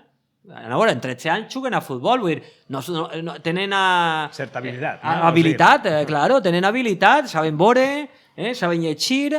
Vull dir, aquestes qüestions no les debatim. El casco, que no duguem moto en els cascos. El patinet va aparèixer i en qüestió de mesos diguem patinet elèctric, casco. Que curiós, però ningú diu mòbil a partir dels 14 anys mínim, o 16, per què no? O accés a internet a partir... I aquests debats ni se plantegen. I torna a l'inici, perquè al patriarcat i al capitalisme no li interessa, perquè així la pregunta ja no és per a concloure només per què consumeixen pornografia. La pregunta és per què la pornografia i la prostitució mouen tants milions i milions i milions d'euros, de tal manera que es pot parlar d'una indústria pornogràfica i prostitucional. Genera més diners que moltes empreses d'automòbils o de lo que vulgueu. Per tant, així el gran problema ja no és només perquè consumeixen pornografia.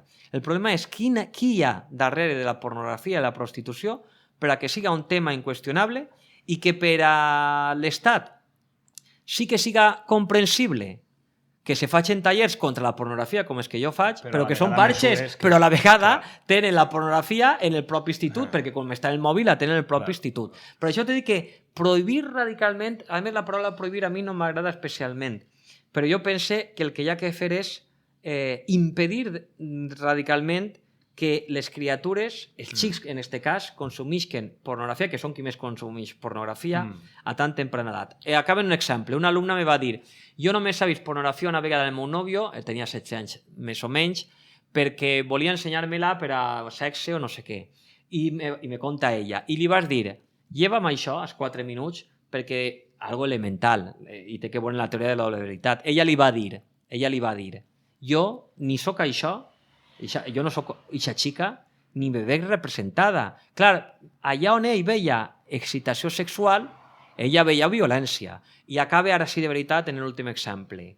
Alça la mà en una xerrada a una persona, en una escola d'adults, per cert, en una escola d'adults, crec que era en Aldaia, i després de la meva xerrada d'hora i mitja, pegant la xapa, imagina't, perquè després n'hi havia mitja hora de col·loqui, estava sola en les 2 hores, hora i 20 minuts. Pues se pot intervindre a meitat, però jo intenté deixar mitja hora 40 minuts al final. M'alça la mà i me diu, tu m'has vist a mi? Com volguem dir que eixe dia sí mateixa lleig. Diu, tu m'has vist a mi? Pues jo, com me costa follar, pague ben a gust. I tot l'auditori aplaudint. Què dius? Sí, tal qual. Pues estas coses passen. I jo el que li vaig dir és, pues mira, el meu missatge és que jo he de pagar tan a gust, després d'estar una hora i mitja contant que és violència sexual i bla, bla, bla, dic, no estaria de més que feres algo que considere que te puc aconsellar. Dic, te podries currar un poquet? Ja no dic per a tindre amor, perquè a lo millor no vol tindre parella, que és respectable. Claro. Dic, però te podries currar un poquet per a follar. Dic, que no és tan complicat. Mira, tens aplicacions, tens discoteques. Dic, a veure, si complica avui en dia, fa 30 sempre n'hi ha un parche per un descosit. Claro, ahí está. Però la història està en que això és capitalisme. Ahí està l'aliança patriarcal-capitalisme. Ja, però és que eixir a la discoteca no me garantitza que ho pugui aconseguir. I és molta feina, no ens equivoquem. Vull pactar, en una aplicació també tens que parlar, no? Igual va 5 o 6 dies i no hi ha manera. Ahí està. I tu saps lo còmodo que és anar a la ratona i dir, tu quant? I ja està. Això és el capitalisme. I lo pitjor de tot és que el capitalisme, d'alguna manera... Fast food. Claro. El capitalisme, d'alguna manera, lo pitjor que fa és que ho normalitza. Perquè el que ho fa creu que fa algo totalment legítim, perquè diuen, perdona, jo no vaig violant a dones que van per carrer. Jo pague. I pague per un servici. I ho veiem com a que l'asquerosa és ella la puta. Ella la puta asquerosa. L'insult, no?, dels crios que deia. Claro, per això l'insult puta no permet. És el pitjor que poni. Ara, tens que ensenyar-los que són dones vulnerables. Bueno, però això ho fa el patriarcal i el capitalisme. Hi ha dones tan despreciables que les tenim en les rotones i en els polígons perquè no mereixen ni tan sols són sers humans. I aquest és el missatge que ens dona el patriarcat i el capitalisme.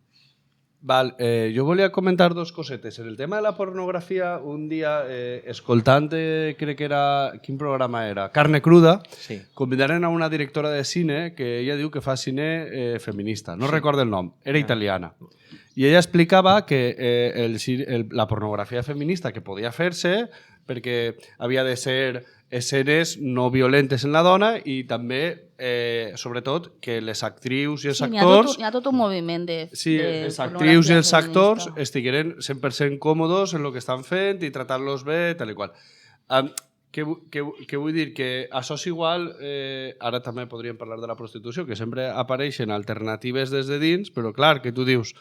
Bueno, evidentment és molt millor que si tu vas a consumir pornografia, consumisques este tipus de pornografia, que per lo menos se suposa que els actors que ho han fet estaven, pues, perquè això és l'altre, com se roda la pornografia, això té que ser horrorós, no? I en països pobres, sobretot on no t'obliguen a ningú tema de qüestions legals, de certificats de salut. O sea, és més fàcil rodar en Pakistan o en Kazajistan que Miami.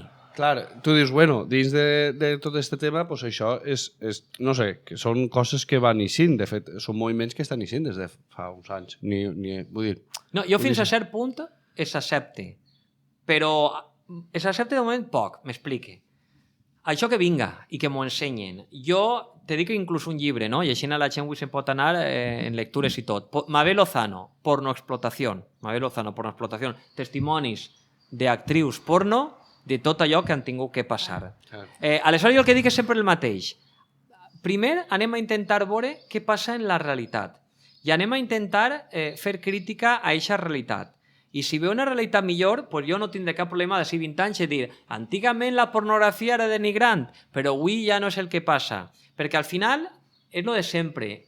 Quin és l'objectiu de la pornografia? El problema de la pornografia, per a mi, és que representa la violència com algo sexual. O sigui, a mi, en altra xerrada, altra anècdota, me va dir a mi tu, però tu que has vingut així a dir-me jo com me la tinc que pelar i tots aplaudint. Dic, no. Dic, mira, jo que te la peles te felicite, perquè com és gratis, és de los poquets gratis que tenim avui en dia, no? En el capitalisme, el sexe, i el sexe en un mateix, la masturbació. Dic, jo no vinc a dir-te en qui te la tens que pelar. Jo vinc a dir-te que quan tu te la peles en vídeos com, este ejemplo es real, cura la depresión a su hermana de 2 pollazos. Pues te vaig a dir que això és violència sexual i que tu tens un problema molt greu, Si això t'excita. He estat, i no vos conté més, perquè si no el programa duraria 10 hores i tenim que deixar alguna cosa per si fem una segona part, que se pot, no és incompatible i tinc que deixar-me coses en el tintero, com diuen, però vos fico un exemple. He estat per a un projecte que tinc entre mans. Jo intento veure porno de tant en tant per analitzar-lo. Moltes vegades l'alumnat me passa els links de lo que veuen i així estic al dia. Així sé el que veuen ells directament. Però Agustín, vas a ser el tutor del año, El tutor del año. No. Jo te dic una cosa. He estat, no vaig ir un any, he estat una setmana, este curs, fa poc, abans de que començar l'estiu, mirant molta pornografia perquè volia veure, sobretot ara mateixa, que era el que més n'hi havia, el que menys n'hi havia, i és assombrós. O sigui, mira, vídeos com a prueba química porque tiene sexo anal con su profesor. Però n'hi ha un que és brutal, que és una xica que va a veure, és real, un cementeri, va al cementeri unes flors a veure una amiga... Ho anava a dir perquè recordo que ho vas publicar. Claro, crec que ho vas publicar. És que no ho recordo, perquè com ho escric, en el cas ho hauré contat en algun lloc. Vull dir, si a mi me diu algun xic que a això li excita, jo tinc l'obligació de dir-li que té un problema realment. Jo dic de broma a les xiques que li dic, xiques, quan conegueu un xic, li digueu, com te diuen? Paco. Paco, tu veus porno? Directament, abans de dir-li d'on és al xic, si veu porno o no, dic, perquè la pornografia normalment genera mals nòvios, en el sentit de que tenen uns referents de lo que és sexualitat molt perillosos. I, com es afegeix, si elles no se deixen a eixe sexe que ells han consumit, el van a tindre igual, o en altres xiques, infidelitat, o pagant per sexe. De lo que se conclou que els xics me odien en els centres educatius, perquè se ho fica més difícil per a ligar, però que se fastidi. Jo t'anava a dir, saps, que quedaran pràcticament totes solteres, no? O sigui, sí, o no. Jo crec que més que solteres, ells me odien. Crec jo, és eixa la impressió que me dona a mi. No res, que m'agradaria afegir ahir la hipocresia un poc que tenim i que hauríem de veure també com ho solucionem això de sabem que això passa, sabem que estan en els seus mòbils, però després no podem fer una classe d'educació sexual pràcticament en cap lloc. I és, quan parlem de referents, donar-li també, ja que no podem prohibir avui en dia, donar-li referents alternatius. Totalment. Sexe, educació sexual. És que no tenen, no reben en general. Clar, no reben. No, perquè això és del dimoni. Però tindre el mòbil en internet lliure, això no és el dimoni. És que la hipocresia que n'hi ha a la societat. Laura, no. És la hipocresia de la societat i més profunda encara. Lenin dia que sempre que passa alguna cosa, planteja't a qui beneficia. A qui beneficia que no hi hagi educació sexual? Anem a lo mateix, a la pornografia i a la prostitució. Tal qual. És que beneficia a la pornografia, a la prostitució i al capital. O sigui, res és gratuït. O sigui, ja no és només el puritanisme de la societat que està ahí. És que n'hi ha interessos. Jo ahir soc molt marxista. Crec que darrere de quasi tot el que passa sempre n'hi ha interessos del capital. Sempre. Perquè que curiós. O sigui, bueno, i vull acabar dient això. És que n'hi ha tant coses que dir. Quan vingué el confinament va ser terrible, perquè en el diari El País i en tota la premsa, que jo sempre compro en paper, n'hi havia una pàgina completa de Pornhub que deia no estás solo, Pornhub te acompaña y abre sus canales. Pornhub en el confinament va obrir el canal perquè sabia que estaven 24 hores a casa els joves en el mòbil. És ideal per a fer-los addictes. I ningú que estem així en la taula ni en cap lloc van fer tan poca protesta. És veritat que estàvem molt mal pel tema del confinament, però tampoc va n'hi hauré un crit al cel. Veus, aquestes contradiccions em pareixen més profundes que les de la societat, perquè allà no són contradiccions de la societat, és que són contràries a lo que és un sistema humà en si mateixa. Per això jo sempre defenso, i en aquest projecte que tinc entre mans, comença dient que el feminisme és antisistema i que jo també soc antisistema. Ho vaig dir una vegada en Mèxic i se van assustar molt perquè, clar, pensaven que és que si anava a treure pistoles o que si defensava... No, jo quan dic que hi ha que ser antisistema és que els sistemes normalment estan viciats i hi ha que ser un poquet antisistema. Totalment. Són de trinxera, ni rei, ni amor i bandera. Ja, si me permetiu a mi per acabar. El tema prostitució, bueno, és una cosa... Hi ha un podcast molt xulo en valencià que es diu Comoditat Valenciana, no, que és un tema que hem parlat diverses vegades en diverses tertúlies perquè hi ha un alcalde, no recorde el poble de l'àrea metropolitana de València, però Albal, Alfafar, Albal, crec que és. Bueno, és un poble que ha tret una ordenança municipal en el qual se prohibís la prostitució. Sí. I se multa al client. Sí, conec el cas i va protestar. I va haver dos casos així molt sonats, uno que un client va cridar perquè diu que l'havia pagat, però volia que li tornara els diners. Volia que li tornara els diners. Havia fet un mal servici sexual. I li havien ficat una multa de 800 euros. Sí. Clar, jo en el tema de la prostitució, la reflexió... Bueno, això ho podrien fer tots els ajuntaments i si ho fa un poble com Albal, que no sé, que tindrà 10, 15.000 habitants, ho pot fer qualsevol. Ho pot fer qualsevol, totalment. S'està intentant, sí.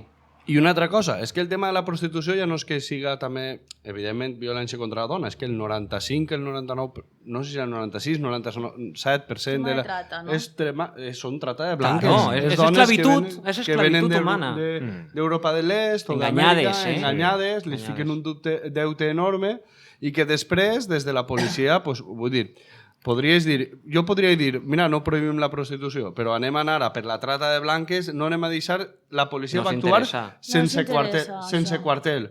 Totes les dones aquestes les rescatarem, les donarem la nacionalitat o les donarem un permís de residència i totes les màfies aquestes, però és que no interessa. Les feministes i dones víctimes de la prostitució, com la meva companya Amelia Tiganus, que ha tret un llibre que es diu La revuelta de les putes. Ella la va vendre a 16 anys a un prostíbul per 300 euros. El 20 d'octubre estarem, o vam estar... Bueno, en tot cas ho farem... Puc dir la data? Bueno, el 20 d'octubre és una xerrada en tavernes. Ella... Blanques o de la... No, perdó, de la Valldigna, en la Safor, al costat de Gandia. Ella és un testimoni brutal en el que explica precisament com es fabrica una puta i com realment no n'hi ha un interès realment estatal per a perseguir aquestes màfies. Que el primer que se necessiten per a perseguir-les és un pla de protecció potent i de molt cost econòmic per a elles. Claro. Ho dic d'altra manera, si totes les dones prostituïdes del nostre estat, ja no del món, foren salvades d'aquestes màfies, necessitaríem vivendes, menjar, formació... I això no li interessa. Protecció. O sea, no estic dient que siga molt costós, el que dic és que és molt costós i jo vull que se faci, però que hi ha que ser realistes.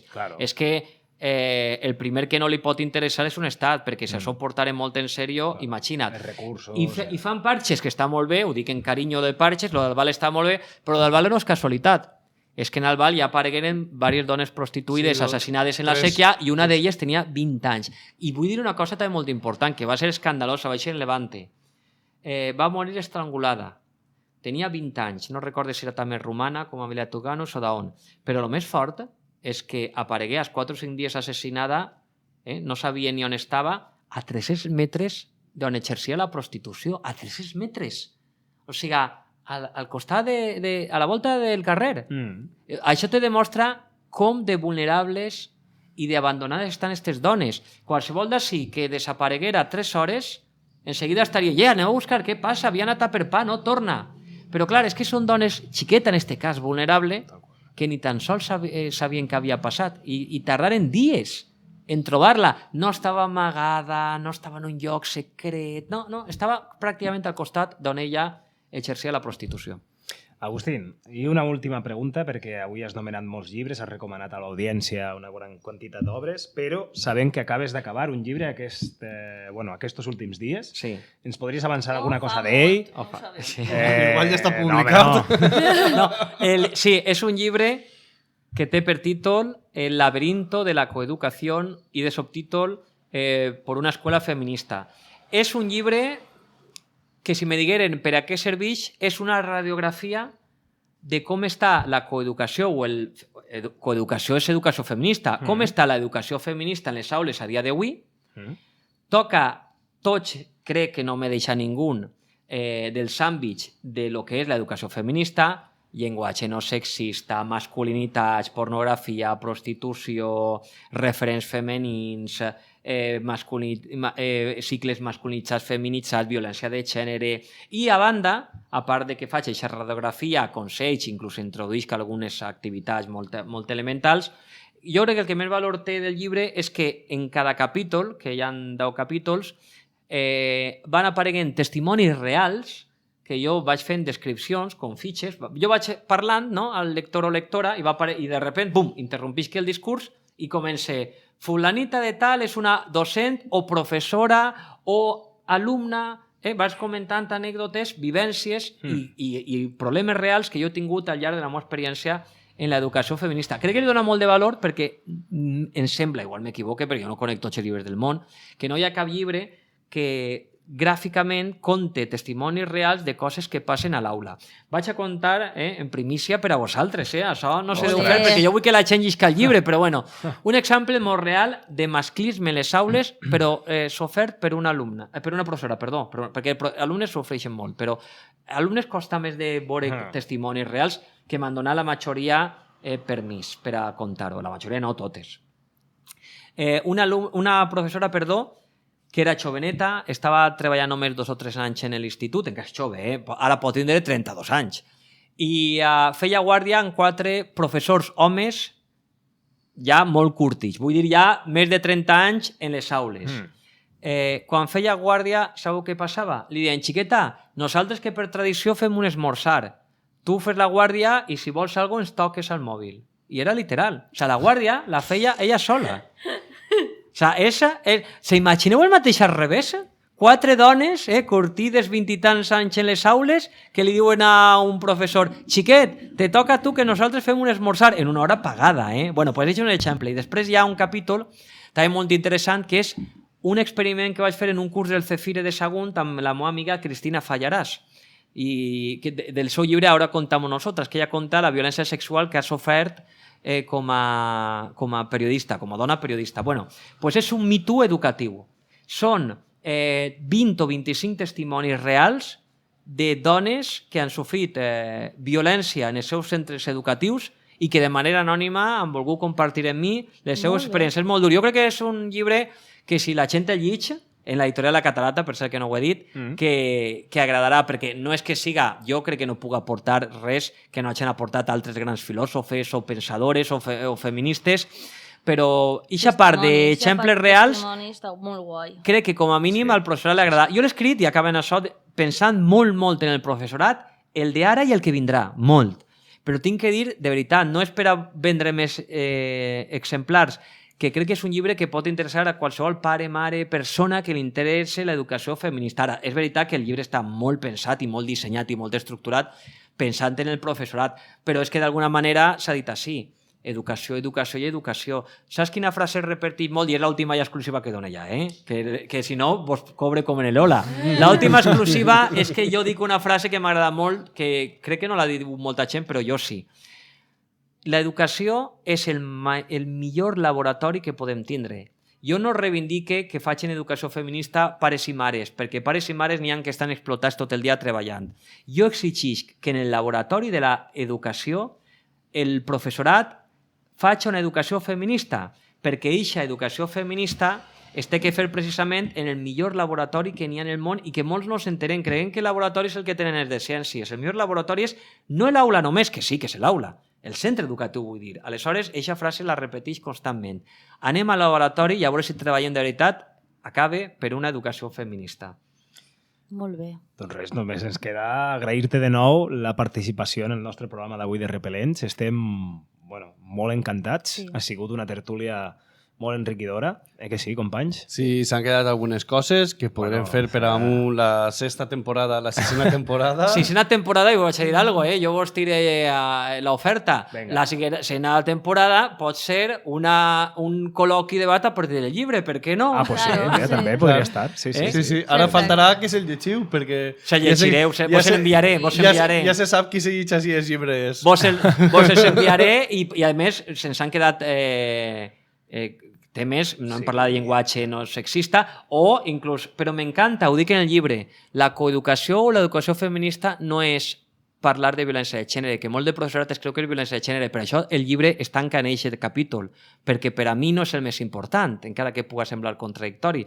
La violència de gènere és un tema més, però per a erradicar la violència de gènere el que hi ha que fer és treballar tota l'educació feminista. Aleshores, aquest tema moltes vegades aposta no vull treure en les taules ni en les presentacions, perquè vull que la gent doni compte que hi ha vida més enllà d'aquesta qüestió, que aquesta qüestió és radical, però ens porta a altres. O sigui, si treballes masculinitats, sense dir ni mu, sense dir la paraula, avui hem treballat per erradicar la violència de gènere i no ho he mencionat, és un poc màgic i m'agrada fer aquest xoc, no? Dir, avui hem fet una tertúlia indirectament de violència de gènere, però un dia, si voleu, parlem del llibre i, per supost, de manera directa en violència de gènere, perquè jo treballo en dones víctimes de violència de gènere en risc d'exclusió social i puc contar com està la cosa. Però jo estic encantada d'estar així. Vos dono les gràcies a vosaltres, de veritat, que ha sigut un luxe, i sobretot a la gent que pacientment escolta, perquè tinc que dir que són uns podcasts de molt de nivell, de molt de nivell potent, però que exigeixen seure i estar ahí escoltant, quasi anotant. Això és com un seminari quasi clandestí per a formar i fer activisme en la gent. Bueno, moltes gràcies i fins sempre. Moltes gràcies per vindre i res, repel·lents. Se veiem el pròxim mes, suposa que no s'organitza res. Sobretot, si vos ha agradat el programa, doneu un m'agrada, compartiu-lo, feu-nos algun comentari del que més vos ha agradat o el que menys. I seguiu Agustí. Exacte. I seguiu Agustí. Que té xarxes socials, Agustín Zaragoza Granell. Els articles del Llevant són magnífics. Articles del Llevant, bueno, vaig a recomanar lo més. Per a mi lo més valiós, perquè també tinc Facebook, que és el meu nom, Agustín Zaragoza, escritor. Tinc pàgina web, que a més ahí te poden escriure i tot en privat i m'arriba al mòbil els missatges. I estan els meus articles, no tots, perquè tinc publicats quasi 500 més o menys, però 200 articles sí que n'hi haurà en la pàgina. És un nom molt fàcil, agustinzaragoza.com o agustinzaragoza.es. El mateix domini porta a la meva pàgina web. Esteu convidats i convidades. Ara sí, fins sempre. Vinga, adeu. Adeu. Has escoltat un programa de Repel·lents. Si t'ha agradat, fes-nos un m'agrada i comparteix el programa. Recorda que es pot seguir a Facebook, Instagram i Twitter. I'm the Smuller at your service. The Smuller? I thought Trump had slaughtered them all. Then I guess I'm the last Smuller.